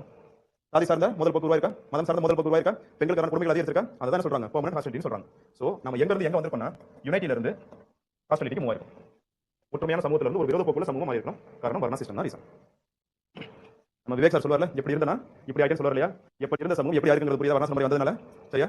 இவ்வளவு நேரம் நம்ம தியரிட்டிக்கலா பேசணும்ல, அதையே இப்போ கொஞ்சம் பிராக்டிகலா பேசுவோம். இதுல இருக்கக்கூடிய டேட்டாஸ் எல்லாமே 2012 national crime record bureau release பண்ணக்கூடிய டேட்டா. தேசிய குற்ற ஆவண காப்பகம் national crime record bureau 2012 release பண்ண டேட்டா இதெல்லாம். இந்த டேட்டா 2012 ரிலீஸ் பண்ணும்போது இந்தியால மொத்தம் 3600 தோராயமா சொல்றேன் 3600 ஐஏஎஸ் ஐபிஎஸ் ஆபீசர்ஸ் இருக்காங்க. இதுல தோராயமா கிட்டத்தட்ட 2700 ஐஏஎஸ் ஐபிஎஸ் ஆபீசர் எந்த சமூகத்தை சார்ந்தவங்களா இருக்காங்க? Socially dominant cost. கிட்டத்தட்ட ஒட்டுமொத்த பியூரோக்ரசில 75% யாரா இருக்காங்க? Socially dominant cost. அப்ப ஜெண்டர் பேசிஸ்ல யாரா இருக்காங்கன்னு சொல்லி பார்த்தோம்னா மென் தான் இருக்காங்க. 2015 வரைக்கும் யூபிஎஸ்சி அதுக்கு அப்புறம் டிஎன்பிஎஸ்சி குரூப் 1 எக்ஸாம் எழுதி கிளியர் பண்ணி ஐஏஎஸ் ஐபிஎஸ் ஆகுறது அவங்களோட எண்ணிக்கை பார்த்தோம் அப்படினா ஆண்கள் அதிகமா இருக்காங்க. 2015 அப்புறம் பெண்களோட எண்ணிக்கை அதிகமாக ஆரம்பிச்சிருக்கு. சரியா? அப்ப ஒட்டுமொத்த பியூரோக்ரசி நம்ம எடுத்துக்கிட்டா காஸ்ட் பேசிஸ்ல யாரு மோஸ்ட் டாமினன்ட் இருக்காங்க? Social dominant cost. ஜெண்டர் பேசிஸ்ல யாரு இருக்காங்க? மென் இருக்காங்களா? சரியா? நெக்ஸ்ட் அதான் நம்ம இங்க ஹையர் இன் பியூரோக்ரசி மென்ஷன் பண்ணிருக்கோம். நெக்ஸ்ட் ஜுடிஷியரி எடுத்துக்கணும். Supreme court, high court. யாரெல்லாம் ரெகுலரா நியூஸ் பேப்பர் ரீட் சொன்னீங்க? இப்போ சுப்ரீம் கோர்ட்லயோ இல்ல ஹை கோர்ட்ல ஏதாவது ஒரு வழக்கு நடக்குது அப்படின்னா அந்த வழக்கு நடந்து முடிஞ்ச உடனே ஜட்ஜ்மென்ட் கொடுப்பாங்க. சரியா? அந்த ஜட்ஜ்மென்ட் கொடுக்கும்போது எந்தெந்த நீதிபதிகள் சேர்ந்து இந்த ஜட்ஜ்மென்ட் கொடுத்துருக்காங்க அப்படிங்கிற ஜட்ஜஸோட பேர் அதுல இருக்கும். நோட் பண்ணிருக்கீங்களா? அந்த பேரை படிச்சு பார்த்தாலே தெரியும் எந்த சமூகத்துல இருக்கிற நபர்கள் இந்த சுப்ரீம் கோர்ட்ல ஹை கோர்ட்ல ஜட்ஜஸா இருக்காங்கன்னு சொல்லி. இப்போ வரைக்கும் அதே நாம தான். சரியா? அப்போ சுப்ரீம் கோர்ட் ஹைகோர்ட் ஜட்ஜஸ் வரப்போ யார் எண்ணிக்கையில் ரொம்ப அதிகமாக இருக்கான்னு சொல்லி பார்த்தோம்னா சோசியல் டாமினன்ட் கேஸ்ட். அதுவே அந்த பேர்ல படிக்கும் போதே தெரியும். இப்போ 5 நபர்கள் கொண்ட நீதிபதிகள் கொண்ட ஒரு அமர்வு ஒரு ஜட்ஜ் கொடுத்துருக்காங்க. ஒன்னு 5 பேர் ஆண்களா இருப்பாங்க, இல்லனா 4 பேர் ஆண்களா இருப்பாங்க. அப்போ ஜெண்டர் பேசிஸ்ல ஜுடிஷியரி வரப்போ யார் அதிகமாக ஜட்ஜஸ் இருக்காங்க? மென் தான் ஜட்ஜஸ் இருக்காங்க. சரியா? மென் தான் ஜட்ஜஸ் இருக்காங்க. நெக்ஸ்ட், இந்தியாவோட ஃபர்ஸ்ட் உமன் சிஜே யாரு? அவங்க பேர் என்ன? எந்த வருஷம் அப்பாயின்ட் பண்ணப்பட்டாங்க? எத்தனை வருஷம் பதவியில் இருந்தாங்க? எப்போ ரிட்டையர் ஆனாங்க? அவங்க பேர் என்ன? பாத்திமா பிபி. அவங்க வந்து first woman judge of supreme court, not CJI. இந்தியாவோட முதல் பெண் தலைமை நீதிபதி யாருன்னு கேட்கறாங்க. சுப்ரீம் கோர்ட் வந்து 75 வருஷம் ஆச்சா? 26 ஜனவரி 1950 சுப்ரீம் கோர்ட் எஸ்டாப்லிஷ் பண்ணிருக்கோம். எப்போ முதல்ல இயங்க ஆரம்பிச்சிருக்குன்னா 28 ஜனவரி 1950 இயங்க ஆரம்பிச்சிருக்கு. இது வரைக்கும் நம்ம ஒரு உமன் சிஜே கூட பார்த்ததே கிடையாது கடந்த 75 வருஷத்துல. அப்ப புரியுதா ஜுடிஷியல் நிலைமை எப்படி இருக்குன்னு சொல்லிட்டு. நெக்ஸ்ட், மீடியா எடுத்துக்கோம். 2012 டேட்டா ரிலீஸ் பண்ணும்போது இந்தியாவில் இருக்கக்கூடிய ஒட்டுமொத்த கார்ப்பரேட் மீடியா கோர்சஸ்ல கிட்டத்தட்ட 79% வந்து யாருக்கு சொந்தமா இருக்கு? Media courses socially dominant caste தான் சொந்தமா இருக்கு.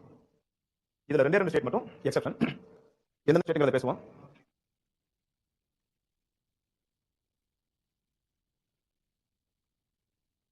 ரம்யா ஸ்டீரியோடைப்ஸ் வருது இல்லையா? இது நம்ம சோஷியல் ரிஃபார்ம்ஸ்ல பேசுவோம். சரிங்களா? அந்த ஸ்டீரியோடைப் ப்ரீஜுடிஷன் சொல்லுவோம் இல்லையா? அதெல்லாம் பேசுறப்ப டூ டெக்னிக்கலா இருக்குன்னு சொல்லி நம்ம இங்கே ஸ்டாப் பண்ணுவோம். ஓகேங்களா?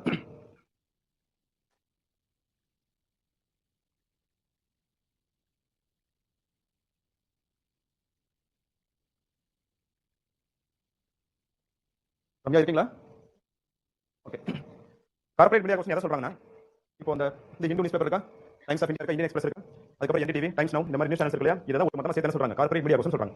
இந்தியாவில் இருக்கக்கூடிய ஒட்டுமொத்த மீடியா கோர்சஸ்ல 79% வந்து இவங்களோட கண்ட்ரோல்ல தான் இருக்கு. எந்த 2 ஸ்டேட் மட்டும் எக்ஸெப்ஷன்னா தமிழ்நாடு, ஆந்திர பிரதேசம். தமிழ்நாட்டில் இருக்கக்கூடிய கார்ப்பரேட் மீடியா ஹவுஸ் யாரு? சன் குழுமம், Sun network. They are from OBC community. Andhra எடுத்துக்கிட்டோம்னா ETV சொல்றோம் இல்லையா?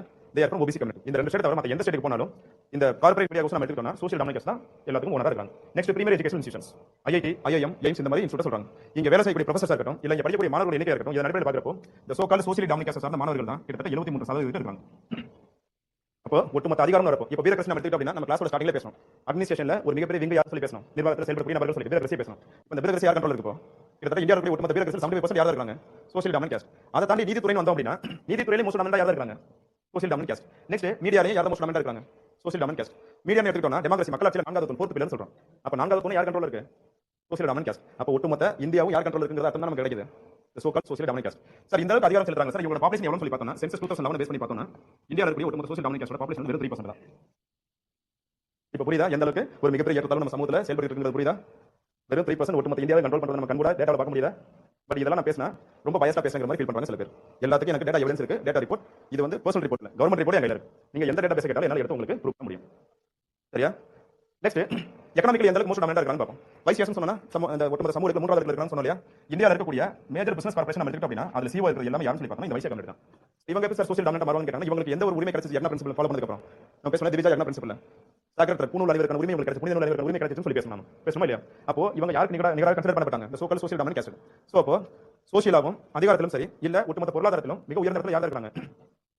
யார் இருக்காங்க நமக்கு தெரியுதா? சரியா? பட் இதுவே வர்ணாசிரம முறையில் எதுவுமே கிடைக்காம பாதிக்கப்பட்ட SC சமூக சார்ந்த மக்கள் இருக்காங்க இல்லையா? அவங்க எந்த அளவுக்கு சமூக ரீதியாக பொருளாதார ரீதியாக பின்தங்கிய நிலையில் இருக்காங்க நம்ம பார்ப்போம். இது வந்து ஆமா எஸ் இந்த கிளான் பேஸ் இருந்துச்சு. கேஸ்ட் பேசிஸ் கிடையாது, கிளான் பேசிஸ் இருந்துச்சு. கிளான் வேற கேஸ்ட் வேற இல்லையா? கிளான்னா வம்சாவளி, கேஸ்ட்னா கிளான் தெரியுங்களா? என்னங்க? வெளியில இருந்து வந்தாங்கல்ல அவங்க எந்த வேலை பண்ணாலும் பூஜை பண்ற வேலை மட்டும் தான் பார்த்தாங்க. இங்க அந்த பாரதா கிளான், அதுக்கப்புறம் உங்களுக்கு ஏன்சிடி சொல்லிருப்பாங்க பாரதா கிளான் ஒருத்தவங்க இருந்தாங்க. அவங்க அந்த காலத்துல 100 கேதர்ஸ் இருந்தாங்க. அவங்களே இவங்க இணைச்சிட்டாங்க. அந்த ஏரியா ரொம்ப டீப்பா போனா ஏன்சிடி இருப்பாங்க சொல்லி நமக்கு மேலோட வந்துட்டாங்க. அந்த பாரதா கிளான் கேள்விப்பட்டிருப்பீங்க. அந்த நதிக்கரையில கூட ஆரியன்ஸ் அவங்களுக்கு சண்டை நடந்திருக்கும்.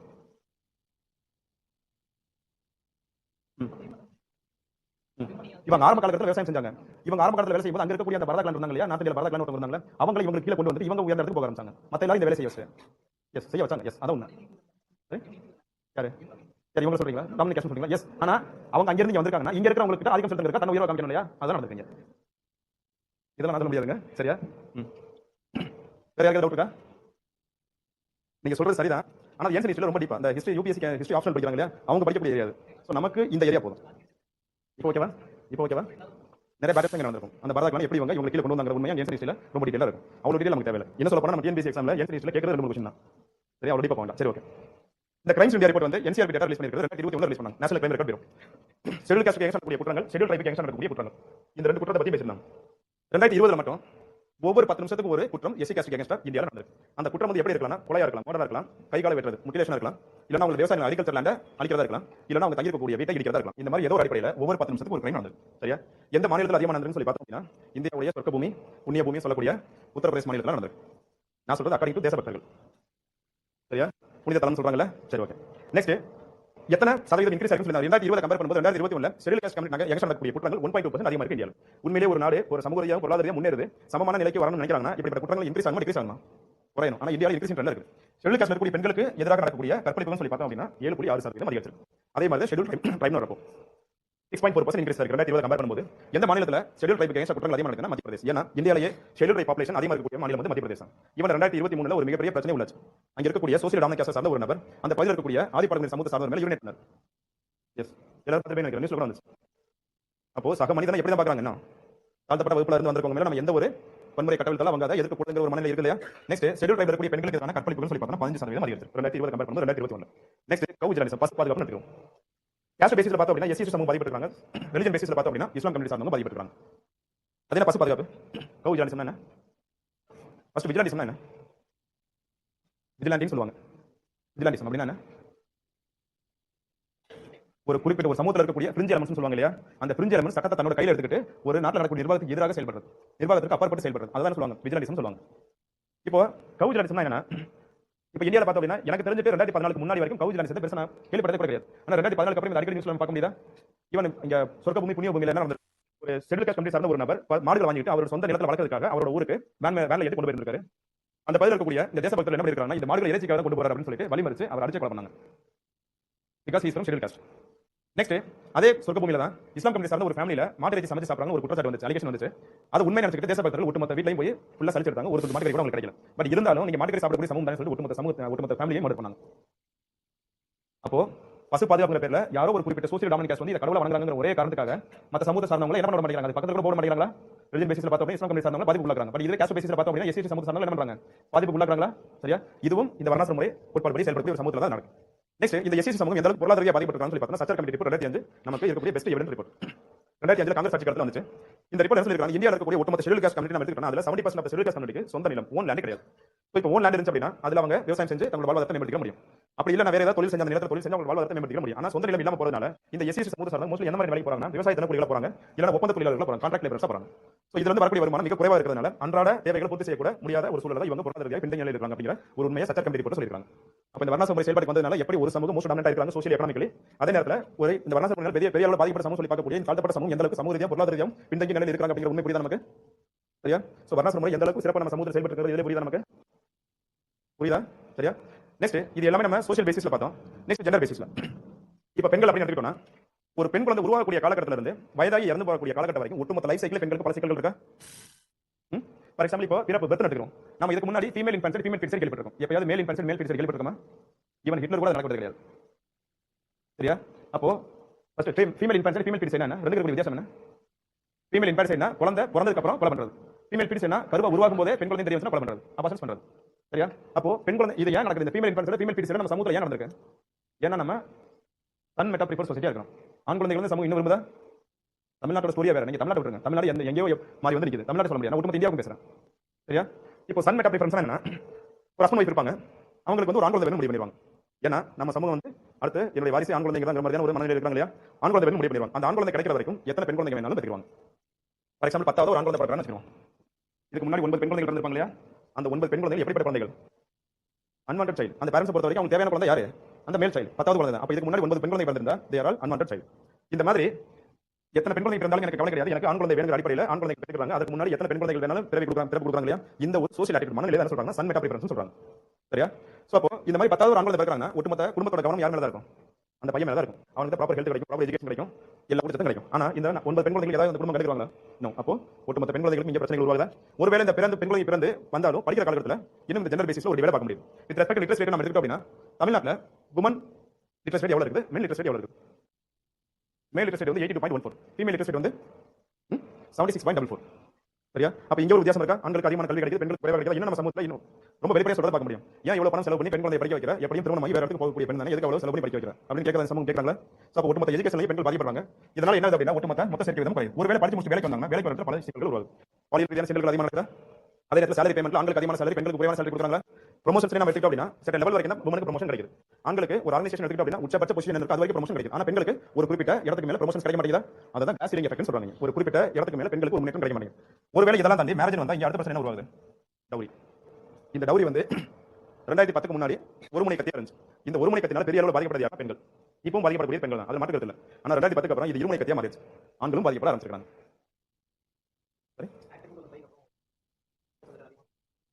அது பேசுவோம் நம்ம அடுத்த வரக்கூடிய சில ஆக்சுவலாக பேசுவோம். ரெண்டு ஆக்ட் மென்ஷன் பண்ணியிருந்தாங்க. இதையும் டவுரி ப்ரொஹிபிஷன் ஆக்ட், அதையும் டொமஸ்டிக் வயலன்ஸ் ஆக்ட், இது ரெண்டையும் பேசியிருந்தாங்க. பேசுவோம் சரியா? ஓ டவுரிங்கிறதுனால பெரிய அளவில் பாதிக்கப்படுறது பெண்கள் தான். முன்னாடி பார்த்தா அப்படியே மணமகன் வீட்டார் கேட்பாங்க, எத்தனை சவரன் போடுவீங்க, கார் வாங்கி கொடுங்க, பைக் வாங்கி கொடுங்க, வீட்டுக்கு தேவையான எல்லா பொருள் வாங்கி கொடுங்கன்னு சொல்லுவாங்க. ஆனா இப்பவும் கேட்கறாங்க, மணமகன் வீட்டார் வந்து மணமகள் வீட்டார் கேட்கறாங்க, ஓப்பனாவே கேட்கறாங்க. ஆனா இப்போ ரீசெண்ட் டைம்ஸ்ல பார்த்தா அப்படியே மணமகள் வீட்டார் மணமகன் வீட்டார் கேட்கறாங்களா? பையன் 6 டிஜிட் சேலரி வாங்கணும், சொந்தமா வீடு இருக்கணும், அது எங்க இருக்கணும்? சென்னையில இருக்கணும், அதுவும் அப்பார்ட்மெண்ட் இருக்கக்கூடாது, இடம் வாங்கி வீடு கட்டிருக்கணும். அண்ணா நகர்ல ஒரு கோடி ஒரு சென்ட் இடம் வந்து 2 கோடி ரூபாய். சரியா? இடம் வாங்கி வீடு கட்டிருக்கணும், சொந்தமா கார் இருக்கணும். முக்கியமான விஷயம், கார் வீடு லோன்ல இருக்கக்கூடாது, வீட்டுக்கு ஒரே பையனா இருக்கணும், அப்பதான் முழு சொத்து நமக்கு வரும். அதுக்கப்புறம் திருமணத்துக்கு அப்புறம் தனி குடித்தனம் வந்துடணும். இவ்வளவு இருக்கணும். ஆனா பையனுக்கு 27 வயசு தாண்டக்கூடாது. என்ன இதுக்கு முன்னாடி மணமகன் வீட்டார் பொருளா கேட்டாங்க, இப்ப மணமகள் வீட்டார் கண்டிஷனா கேட்கறாங்க, கிரைட்டீரியாவை கேட்கறாங்க. அவ்வளவுதான் வித்தியாசம். அதனால சொல்றேன், இந்த டவுரிங்கிறது இருமுனை கத்தியா மாறி இருக்கு. ஆனா இன்னமும் பாதிக்கப்படுறது அதிகமாக பெண்கள் தான். ஒரு சில ஆண்கள் பாதிக்கப்பட ஆரம்பிச்சிருக்காங்க. Next domestic violence. Domestic violence வரப்போ அதிகமாக பாதிக்கப்படக்கூடியது பெண்கள் தான். ஆனா இதுவும் இப்ப இருமுனை கத்தியா மாறிடுச்சு. முன்னாடி எல்லாம் பார்த்தோம் அப்படின்னா மனைவி வெட்டி கொன்ற கணவன் நியூஸ் பார்த்திருப்போம். ஆனா இப்போ இதையும் பார்க்கிறோம். தூங்கி கொண்டிருக்கும் போது கணவனின் தலையில் அம்மிக்கல்லை போட்டு கொன்ற மனைவி பார்க்கலாமா? இப்போ மோஸ்ட் ரீசெண்ட் ஆந்திரால ஒரு இன்சிடென்ட் நடந்துச்சு. ஹஸ்பண்ட் வந்து மனைவியை கொலை பண்ணி என்ன இருக்காரு, குக்கர்ல வேக வச்சிருக்காரு. அந்த நியூஸ் வந்துருச்சு. அது கீழ ஒரு கமெண்ட் ஒரு நபர் மென்ஷன் பண்ணிருந்தாரு. யாரா படிச்சு பாத்தீங்களா? எனக்கு ரொம்ப ஷாக்கிங்கா இருந்துச்சு. எத்தனை விசில் வைக்கணும் ப்ரோன்னு கேட்டிருக்காரு. யாருமே கவனிக்கல அத. உண்மையிலே ரொம்ப ஆச்சரியமா இருந்துச்சு. எந்த மாதிரியான சமூகத்துல நம்ம வாழ்ந்துட்டு இருக்கோம் அப்படின்னு அப்படியே கேட்டிருக்காங்க. பாத்துருப்பீங்கன்னு நினைக்கிறேன். எத்தனை விசில் வைக்கணும் ப்ரோன்னு சொல்லிட்டு. சரியா? எப்படிப்பட்ட சமூகத்துல நம்ம வாழ்ந்துட்டு இருக்கோம்ங்கிறது புரியுதா? சரி, ஓகே. சோ அப்போ ஆனா உண்மை என்னன்னு சொல்லி பார்த்தா அப்படின்னா டவுரினாலே டொமஸ்டிக் வயலன்ஸ் பெரிய அளவுல பாதிக்கப்படக்கூடியது இப்போ பெண்கள் தான். நெக்ஸ்ட் இத தாண்டியும் ஒரு சமூகத்துல ஒரு பெண் வாழும்போது பெண்களுக்கான குற்றங்கள் அதிகமா நடக்குதா? இவன் இப்ப தமிழ்நாட்டிலே பாத்தீங்க அப்படின்னா கடந்த 2 வருஷமா பெண்களுக்கான குற்றங்கள் அதிகரிக்க ஆரம்பிச்சிருக்கு. இது ministry of home affairs data release பண்ணிருக்காங்க. பெண்களுக்கான குற்றமா இருக்கட்டும், இல்ல இந்த தாழ்த்தப்பட்ட சமூகம் சொல்லக்கூடியவங்களுக்கு எதிரான குற்றமா இருக்கட்டும், கடந்த 2 வருஷமா தமிழ்நாட்டில் இன்க்ரீஸ் ட்ரெண்ட்ல இருக்கு. சரியா?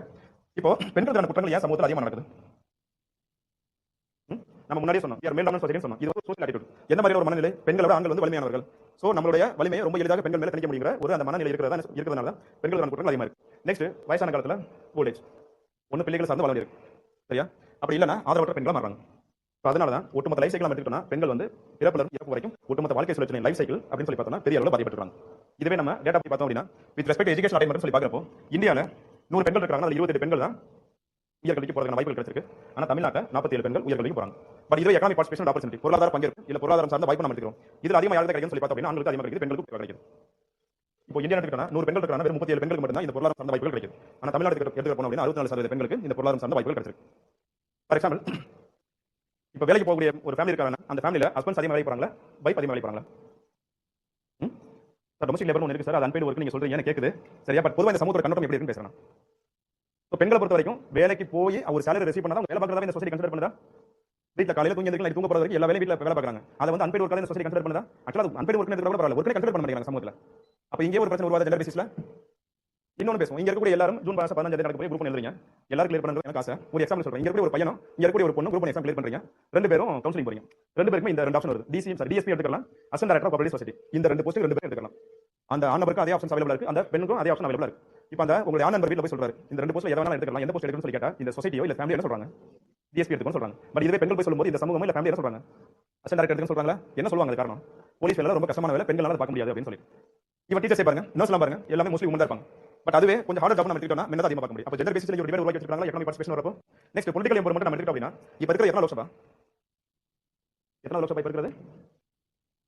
இப்போ 2024 ஃபார்ம் இருக்கக்கூடிய லோக்சபா எத்தனை லோக்சபா? 18வது லோக்சபா. சரியா? இந்த 18வது லோக்சபால இருக்கக்கூடிய உமன் எம்பிஸோட பர்சன்டேஜ் எவ்வளவு சொல்லி பார்த்தோம்னா வெறும் 13.3% தான். 100 எம்பி இருக்காங்க லோக்சபால, அதுல 13ல இருந்து 14 எம்பி உமன் எம்பி இருக்காங்க. இங்க தான் எல்லா ஆக்ஷன் உருவாகுது, எல்லா சட்டங்களையும் உருவாக்குறாங்க. அப்ப சட்டங்கள் உருவாக்கக்கூடிய இடத்துல யாரும் மோஸ்ட் அமெண்டா இருக்காங்க? அங்கெல்லாம் மோஸ்ட் அமெண்டா இருக்காங்க. Next Tamil Nadu state legislative assembly எடுத்துக்கோம். 2021 எலெக்ஷன் வந்துச்சு இல்லையா? மொத்தம் 234 எம்எல்ஏ நம்ம எலெக்ட் பண்ணி எடுத்துக்கிறோம். அதுல உமன் எம்எல்ஏ எத்தனை பேர்? பெண்களுக்கான முன்னேற்றத்துக்கான மனு சொல்றோம், சமூகநீதிக்கான மனு, பெண்களுக்கான மனு இதை சொல்றோம். இது பெரியார் மனு சொல்றோம். ஆனா இதே தமிழ்நாட்டில் 234 எம்எல்ஏ வெறும் 12 உமன் எம்எல்ஏ நம்ம எலெக்ட் பண்ணி எடுத்துக்கிறோம். வெறும் 12 எம்எல்ஏ உமன் எம்எல்ஏ. அதுல ஒட்டுமொத்த கவுன்சில் ஆஃப் மினிஸ்டர்ஸ்ல 2 உமன் மட்டும் தான் மினிஸ்டர் போஸ்ட் கிடைச்சிருக்கு. எஸ், சரியா? 2 பேர் தான் கிடைச்சிருக்கு. அப்போ ஒட்டுமொத்த அரசியல் அதிகாரம் வரப்போ இங்க யாரும் மோஸ்ட் அமெண்டா இருக்காங்க? ஆண்கள் மோஸ்ட் அமெண்டா இருக்காங்களா? இதை நோட் பண்ணிக்கோங்க, டிஸ்கஸ் பண்ணுவோம்.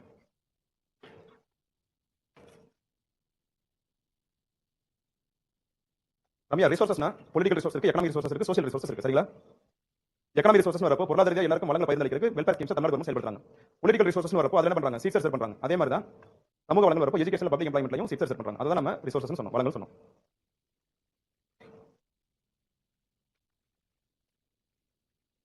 விஜிலாண்டிசம்னா இந்த சமூகத்தில் செயல்படக்கூடிய பிரிஞ்சு எலமெண்ட்ஸ் சொல்லுவாங்கல்ல, சமூகத்துக்கு பாதுகாப்பற்ற சூழல் உருவாக்கக்கூடிய ஒரு சில நபர்கள் இருக்காங்களே, அவங்கள பிரிஞ்சு எலமெண்ட்ஸ் சொல்றது. அவங்க சட்டத்தை தன்னோட கையில் எடுத்துக்கிட்டு ஒரு நாட்டு நடக்கக்கூடிய நிர்வாகத்திற்கு அப்பாற்பட்டு செயல்படுறது. வித் இந்த சிஸ்டம்ல ஒர்க் பண்ணாம out of the system work பண்றாங்க இல்லையா, அதன் மூலமா மக்கள் பாதிக்கப்படுறாங்க. அதான் நம்ம விஜிலாண்டிசம் சொல்றோம்.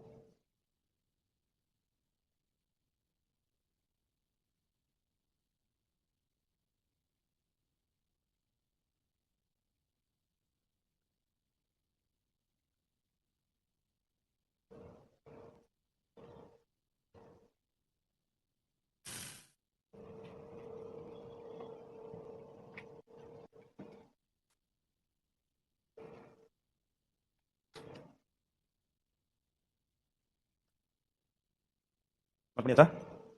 நம்ம கிளாஸ்ல ஸ்டார்டிங்ல சோஷியல் ஜஸ்டிஸ்ல ரெண்டு காம்பனன்ட் இருக்குன்னு சொல்லி பேசணும். என்னது? Equity, equality. இங்க ரெண்டு டெஃபினிஷன் பார்க்கறோமா? இதுல எந்த டெஃபினிஷன் வந்து ஈக்விட்டிக்கு சொல்லிருக்காங்க, எந்த டெஃபினிஷன் ஈக்குவாலிட்டி சொல்லுது? First definition no, equity. Second definition equality. First definition என்ன சொல்லிருக்காங்க? Fair and equal distribution of rights, resources, opportunity and values within the society. ஒரு சமூகத்தில் இருக்கக்கூடிய ஒட்டுமொத்த உரிமைகள், வளங்கள், வாய்ப்புகள் மற்றும் மரியாதை உணர்வை அந்த சமூகத்தில் இருக்கக்கூடிய அனைத்து நபர்களுக்கும் நியாயமான முறையில் சமமான முறையில் பகிர்ந்தளிக்கணும்னு சொல்றாங்க. ஏன் அப்படி சொல்றாங்க அப்படின்னா, நம்ம கிளாஸ்ல ஸ்டார்டிங்ல பேசணும். இது நாளை நம்ம எடுத்துக்கிட்டோம் அப்படின்னா இந்த சமூகத்தில் இருக்கக்கூடிய எல்லா தரப்பட்ட மக்களுக்கும் சமமான முறையில் போய் சேரணும்னு சொல்லி பேசணும். காரணம் வர்ண சிஸ்டம் சொல்லி பேசணும். சோ சமூகரீதியாக ஒரு சமூக கிடைக்க வேண்டிய பங்குகள் மறுக்கப்பட்டிருக்கு. அதை மறுபடியும் கொண்டு போய் கொடுக்க செயல்படக்கூடிய ஒரு விதம் தான் சம பங்குன்னு சொல்லி பேசணும். ஈக்குவிட்டி சொல்லி பேசணும். அதை தான் நீங்க சொல்றாங்க. சரியா? நெக்ஸ்ட் கீழ இருக்கக்கூடிய டெஃபினிஷன் டிஸ்கஸ் பண்றதுக்கு முன்னாடி தமிழ்நாட்டில் பல இன்சிடென்ட் நடந்திருக்கு. அதுல 2022ல ஒட்டுமொத்த இந்தியாவும் தமிழ்நாட்டை பார்த்து நிறைய கேள்வி எழுப்பினாங்க. சமூக நீதிக்கான மண்ணுன்னு சொல்றீங்க தமிழ்நாட்டை, பெரியார் மண்ணுன்னு சொல்றீங்க, மிகவும் பாதுகாப்பான ஹார்மோனியஸ் சொசைட்டின்னு சொல்றீங்க தமிழ்நாட்டை. ஆனா தமிழ்நாட்டில் தொடர்ச்சியா இந்த மாதிரி நிகழ்வுகள் நடக்குது. அதுக்கு தமிழ்நாடு கவர்மெண்டோட பதில் சொல்லி கேட்டாங்க. 3 இன்சிடென்ட் தொடர்ச்சியா நடந்துச்சு.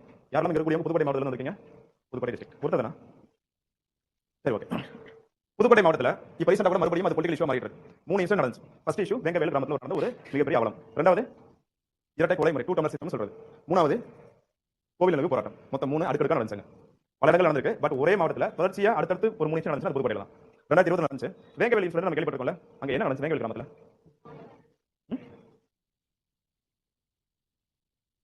யாரோட வாட்டத்தாங்களா? யாரு? எஸ், யார் கலந்தாங்க இப்போ வரைக்கும் தெரியல. சோ ஒரு சமூக சார்ந்தவங்க தான் கலந்துருக்காங்க சொல்ல முடியாது. அந்த உண்மை நம்ம வெளியில வரல. ஆனா இந்த தாழ்த்தப்பட்ட சமூகம் சொல்லக்கூடியவங்க இருக்காங்களே, அவங்க குடிநீர் வாங்க ட்ரிங்கிங் வாட்டர் சப்ளை பண்றதுக்காக அந்த பகுதியில் ஒரு வாட்டர் டேங்க் இருந்தது. அந்த வாட்டர் டேங்க்ல யாருன்னு தெரியல இப்போ வரைக்கும். சில நபர்கள் என்ன பண்ணிருக்காங்க, மனித மலக்கழிவு ஹியூமன் எக்ஸ்ட்ரா கலந்து விட்டுறாங்க.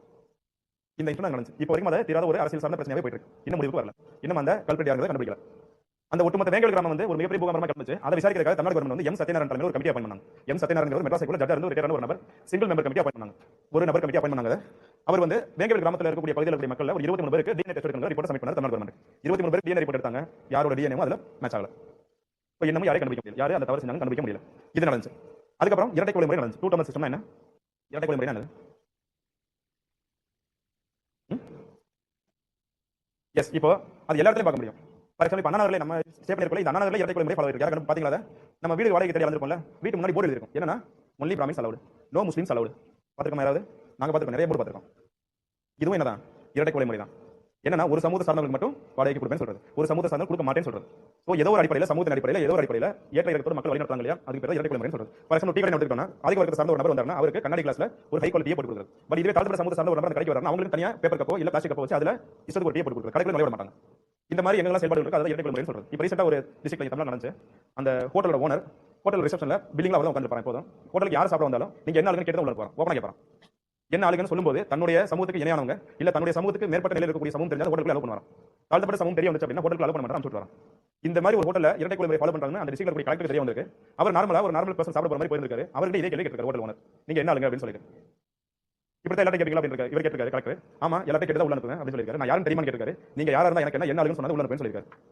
அதுக்கப்புறம் சரி வாங்க அப்படியே பேசிட்டு போகும் சொல்லிட்டு கடைசி வச்சு அவர் கூட்டு போயிட்டாங்க. பிசிஆர் ஆக்ட்ல கேஸ் ஃபைல் பண்ணிருக்காங்க. நியூஸ்ல பாத்துப்பீங்கன்னு நினைக்கிறேன். சரியா? நெக்ஸ்ட் இதே புதுக்கோட்டை டிஸ்ட்ரிக்ட்ல இன்னொரு பிரச்சனை நடந்துச்சு. அங்க இருக்கக்கூடிய ஒரு கிராமத்துல ஒரு அம்மன் கோவில் இருக்கு. அந்த அம்மன் கோவில் அந்த பகுதியில் இருக்கக்கூடிய ஆதிப்பழந்தர் சமூகத்தை சார்ந்தவங்க கோவில் உள்ள நுழைஞ்சு சாமி கும்பிடுறதுக்காக முயற்சி செஞ்சாங்க. அந்த கிராமத்தில் இருக்கக்கூடிய ஆதிக்க சமூகத்தை சார்ந்தவங்க அவங்க கோயிலுக்குள்ள நுழையக்கூடாதுன்னு தடுத்தாங்க. இன்னும் சொல்ல போனா அந்த கோவில பூஜை செய்யக்கூடிய நபர் இருக்காரு இல்லையா, அவர் வந்து அவருடைய வைஃப் வந்து சாமி வந்து ஆடி இருக்காங்க. இவங்க கோயிலுக்குள்ள அலோ பண்ணீங்க அப்படின்னா ஊர் அழிஞ்சிருவேன் அப்படின்னு சொல்லிட்டு சாமி ஆடி இருக்காங்க. ஆனா அந்த ஆதிப்பாளையம் சமூக சார்ந்தவங்க கோவில்ங்கிறது எனக்கு பொது இடம், கரெக்ட் தானே? Public space. So public space வரப்போ அந்த ஆர்டிகல் 15 என்ன பண்ணக்கூடாது, யாரையுமே கேஷ் பேசிஸ்ல அவங்களுக்கான உரிமையை தடுக்க கூடாது, கரெக்டா? சிவில் ரைட்ஸ் தடுக்க கூடாது. சோ அந்த ஷெட்யூல் ட்ரைப் பாப்புலேஷன் என்ன பண்ணாங்க, கோவில் முன்னாடி உட்கார்ந்து தர்ணா போராட்டம் நடத்த ஆரம்பிச்சாங்க. எங்களுக்கு கோவிலுக்குள்ள நுழைய உரிமை வேணும்னு சொல்லிட்டு. சோ இந்த நியூஸ் வந்து ஒட்டுமொத்தமா தமிழ் முழுக்க பரவுச்சு. உடனே டிஸ்ட்ரிக்ட் கலெக்டர் எஸ்பியும் ஸ்பாட்டுக்கு போய் ஒரு 13 பேர் மேல கேஸ் ஃபைல் பண்ணாங்க. அந்த 13 பேர் மேலயும் பிசிஆர் ஆக்ட்ல தான் கேஸ் ஃபைல் பண்ணாங்க. பிசிஆர் ஆக்ட் 1955 வந்து protection of civil rights act, பொது உரிமைகள் பாதுகாப்பு சட்டத்துல தான் கேஸ் ஃபைல் பண்ணாங்க. அந்த ஒரு அம்மா சாமி வந்தாங்கல்ல, அவங்களே உள்ளதா இருக்காங்க. அருள் கொடுத்த சாமி அவங்க வந்து வெளியில கொண்டு வரல, சரியா? இப்போ அந்த கடைசி ஒரு விஷயம் பேசணும்ல, அது இந்த டெஃபினிஷனுக்கு அப்படியே ஃபிக்ஸ் பண்ணுங்க. செகண்ட் டெஃபினிஷனுக்கு the struggle that is undertaken by weaker groups in order to react for establishing equal society. ஒரு சமூகத்தில் இருக்கக்கூடிய அனைவரும் சமூக ஒரு நிலையை உருவாக்குறதுக்காக எந்த சமூகங்களும் பாதிக்கப்பட்டிருக்காங்களோ அந்த பாதிப்புக்கு உள்ளான சமூகம் வந்து எங்களுக்கு சமூக உரிமைகள் கிடைக்கணும்னு சொல்லிட்டு போராட்டம் நடத்துறாங்களா? இதுதான் பொதுப்படையில் நடந்திருக்கு. சமூக ரீதியாக அனைவரும் சமூக நிலையை உருவாக்குறதுக்கு அதனால தான் செகண்ட் டெஃபினிஷன் வந்து நம்ம ஈக்குவாலிட்டிக்கு சொல்லிருக்காங்க பேசணும், சரியா? இது வரைக்கும் நம்ம டிஸ்கஸ் பண்ணது யாருக்கு டவுட் இருக்கா, குழப்பம் இருக்கா? இதோட ஸ்டாப் பண்ணுவோம். பிரின்சிபல்ஸ் ஆஃப் சோஷியல் ஜஸ்டிஸ் ரொம்ப ரொம்ப இம்பார்ட்டன்ட். இனிமே கொஸ்டின் இந்த மாதிரி அன்கன்வென்ஷனல் ஏரியால தான் வரப்போகுது. ரொம்ப தெளிவா 2 நடத்திட்டு இருக்காங்க. கிட்டத்தட்ட யூபிஎஸ்சிக்கு 2க்கு டிஎன்பிஎஸ்சியோட குரூப் 1 கொஸ்டின்ஸ் மாறி இருக்கு. சிலபஸோட சேஞ்ச் பார்த்தாலே நமக்கு தெரியும். ஃபர்ஸ்ட் ஒரு சமூகத்துல சமூக நீதியை கட்டமைக்கணும், அது முறையான வகையில் செயல்படுத்தணும் அப்படின்னா ஃபர்ஸ்ட் நம்ம எதை புரிஞ்சுக்கணும்? Social injustice. இவ்வளவு நேரம் அதான் நம்ம பண்ணியிருக்கோம். தமிழ்நாட்டில் சமூக நீதியை உருவாக்குவதற்காக என்ன இனிஷியேட்டிவ் எடுத்துருக்கோம், இனிமேல் தான் படிக்க போறோம். அப்போ இந்த சமூக நீதியை எப்படி கட்டமைச்சிருக்காங்கிறத இன்னைக்கு வரைக்கும் நம்ம பேசி முடிச்சிருக்கோம். புரியுதா? சோ அந்த புரிதல் இருக்கும்போது ஆட்டோமேட்டிக்கா நமக்கு என்ன கிடைக்கும்? அவேர்னஸ் கிடைக்குதா? எந்த அளவுக்கு பிற்படுத்தப்பட்ட நிலைமைக்கு நம்ம கொண்டு வந்துருக்காங்க அப்படிங்கிற சமூக ரீதியான புரிதல் நமக்கு வருமா? அந்த புரிதல் வரும்போது தான் சமூக ரீதியான ஒரு மாற்றத்தை உருவாக்குறதுக்கு நம்ம எல்லாரும் வேலை செய்ய ஆரம்பிப்போம், கரெக்டா? நம்ம எல்லாரும் சமூக ரீதியான அனைவரும் சமூக நிலை அடையிறதுக்கு அதற்கான வேலைகளை செய்யறதா சோஷியல் ஆக்ஷன் சொல்றாங்க. அப்படியே வேலைகள் செய்யும்போது ஆட்டோமேட்டிக்கா சமூக ரீதியான ஒரு மாற்றத்தை உருவாக்க முடியும். அப்படி அந்த மாற்றங்கள் உருவாகும் போது அனைவருக்கும் கிடைக்க வேண்டிய சம பங்குகள் முறையான வகையில் கிடைக்கும். அந்த சம பங்குகள் கிடைக்கும் போது ஆட்டோமேட்டிக்கா சமூக ரீதியாக சமத்துவம் உருவாகும். அந்த சமத்துவங்கிறது சமூகத்தின் அடிப்படையில் செயல்படக்கூடிய சமத்துவமா இருக்கும், பொருளாதார அடிப்படையில் அனைவரும் சமூக நிலை உருவாக்கக்கூடிய சமத்துவமா இருக்கும். இந்த மாதிரி எல்லா தரப்பட்ட மக்களுக்கும் எல்லாமே கம்ப்ளீட்டா கிடைக்குது அப்படிங்கிறப்போ அந்த சமூகத்துல அமைதியையும் நல்லிணக்கத்தையும் நம்ம பார்க்க முடியுமா? பீஸ் அண்ட் ஹார்மனி பார்க்க முடியுமா? ஏன்னா நம்ம கொஞ்சம் பண்ணி பேசணும், கீழே வாழ்ந்த மக்கள் எப்படி இருந்தாலும் சொல்லி பேசணும். இப்போ எங்க வந்து நிக்கிறோம் சொல்லி பேசணும், ஹாஸ்டிலிட்டி விரோத போக்குல வந்து நிக்கிறோம் சொல்லி பேசணும். காரணம் வர்ண சிஸ்டம் சொல்லி பேசணும். இப்போ இந்த ஹாஸ்டிலிட்டிங்கிற ஒரு விஷயம் இருக்கிறதுனால என்ன இருக்கு? இந்த ஹாஸ்டிலிட்டி எதனால உருவாச்சு? ஏற்றத்தாழ்வுனால உருவாச்சு. அப்போ இந்த ஏற்றத்தாழ்வுகளை சரி செய்யும் போது ஆட்டோமேட்டிக்கா எது வரும் நமக்குள்ள? ஹார்மனி நல்லிணக்கம் உருவாகுமா? அமைதி வருமா? சோ அதுக்காக தான் நமக்கு சோஷியல் ஜஸ்டிஸ் அப்படிங்கிற ஒரு கோட்பாடு தேவைப்படுது. இதுதான் சோஷியல் ஜஸ்டிஸோட இம்பார்ட்டன்ட் பிரின்சிபல்ஸ் சொல்றாங்க, சரியா?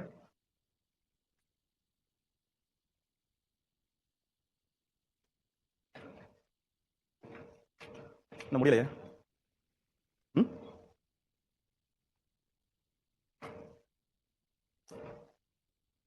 இதோட ஸ்டாப் பண்ணுவோம். ஏன்னா இதுக்கப்புறம் ஸ்டார்ட் பண்ணா ஒரு 15 மினிட்ஸ் கண்டினியூஸா போகும். இது வரைக்கும் நம்ம டிஸ்கஸ் பண்ணல. யாருக்கு டவுட் இருக்கா? கண்டிப்பா கிளாஸ் ஃபாஸ்டா போறதுக்கு வாய்ப்பு இல்ல. நார்மலா ஸ்லோவா? ஃபர்ஸ்ட் கிளாஸ் மேல கேக்குறேன். நார்மலா ஸ்லோவா? நார்மல். போக போக கொஞ்சமா ஸ்பீட் இன்க்ரீஸ் ஆயிடும், சரியா? கண்டென்ட் கிளாரிட்டி ஓகேவா? நான் கிளாஸ்ல ஏதாவது டிஃபிகல்ட்டி ஃபீல் பண்ணீங்களா? நம்ம பேசுற விஷயங்கள் சொல்ற விஷயங்கள் புரிஞ்சுக்கிறது யாருக்காவது டிஃபிகல்ட்டி இருந்தா? அவர்ஸ் கிளாஸ் அப்போ இதே மெத்தட்ல கொண்டு போயிடலாமா? எல்லாருக்கும் ஓகே தானே? எதுவும் ப்ராப்ளம் இல்லையா? நாளை ஸ்டூடெண்ட்ஸ் யாருக்கு டவுட் இருக்கா? புக் சோர்ஸ் வந்து இது சிங்கிள் சோர்ஸ் கிடையாது. பட் அதே சொல்லிடுறேன், ஹிஸ்டரி, ஜியோகிராஃபி, எக்கனாமிக்ஸ், பாலிட்டி இதை நாளை படிக்காம உங்களால டெவலப்மெண்ட் படிக்கவே முடியாது. ஃபர்ஸ்ட் அந்த சப்ஜெக்ட்ஸ் கம்ப்ளீட் பண்ணுங்க. At least modern history, polity, economy இது மூணு கம்ப்ளீட் பண்றது இந்த பர்టిక్యులர் ஏரியாவை படிங்க. ஏன்னா அடுத்து நம்ம போற அடுத்த டாபிக் நம்ம டிஸ்கஸ் பண்றப்பே தெரியும், இந்த ஏரியா இந்த கோர்ஸ் சப்ஜெக்ட்ஸோட நாலேஜ் இல்லாம நம்ம டெவலப்மெண்ட் படிக்கவே முடியாது, சரியா? ஸோ அதில் இருக்கக்கூடிய மெயின் சோர்ஸ் அதை தாண்டி நியூஸ் பேப்பர் தான் இம்பார்ட்டன்ட் சோர்ஸ். தேங்க்யூ.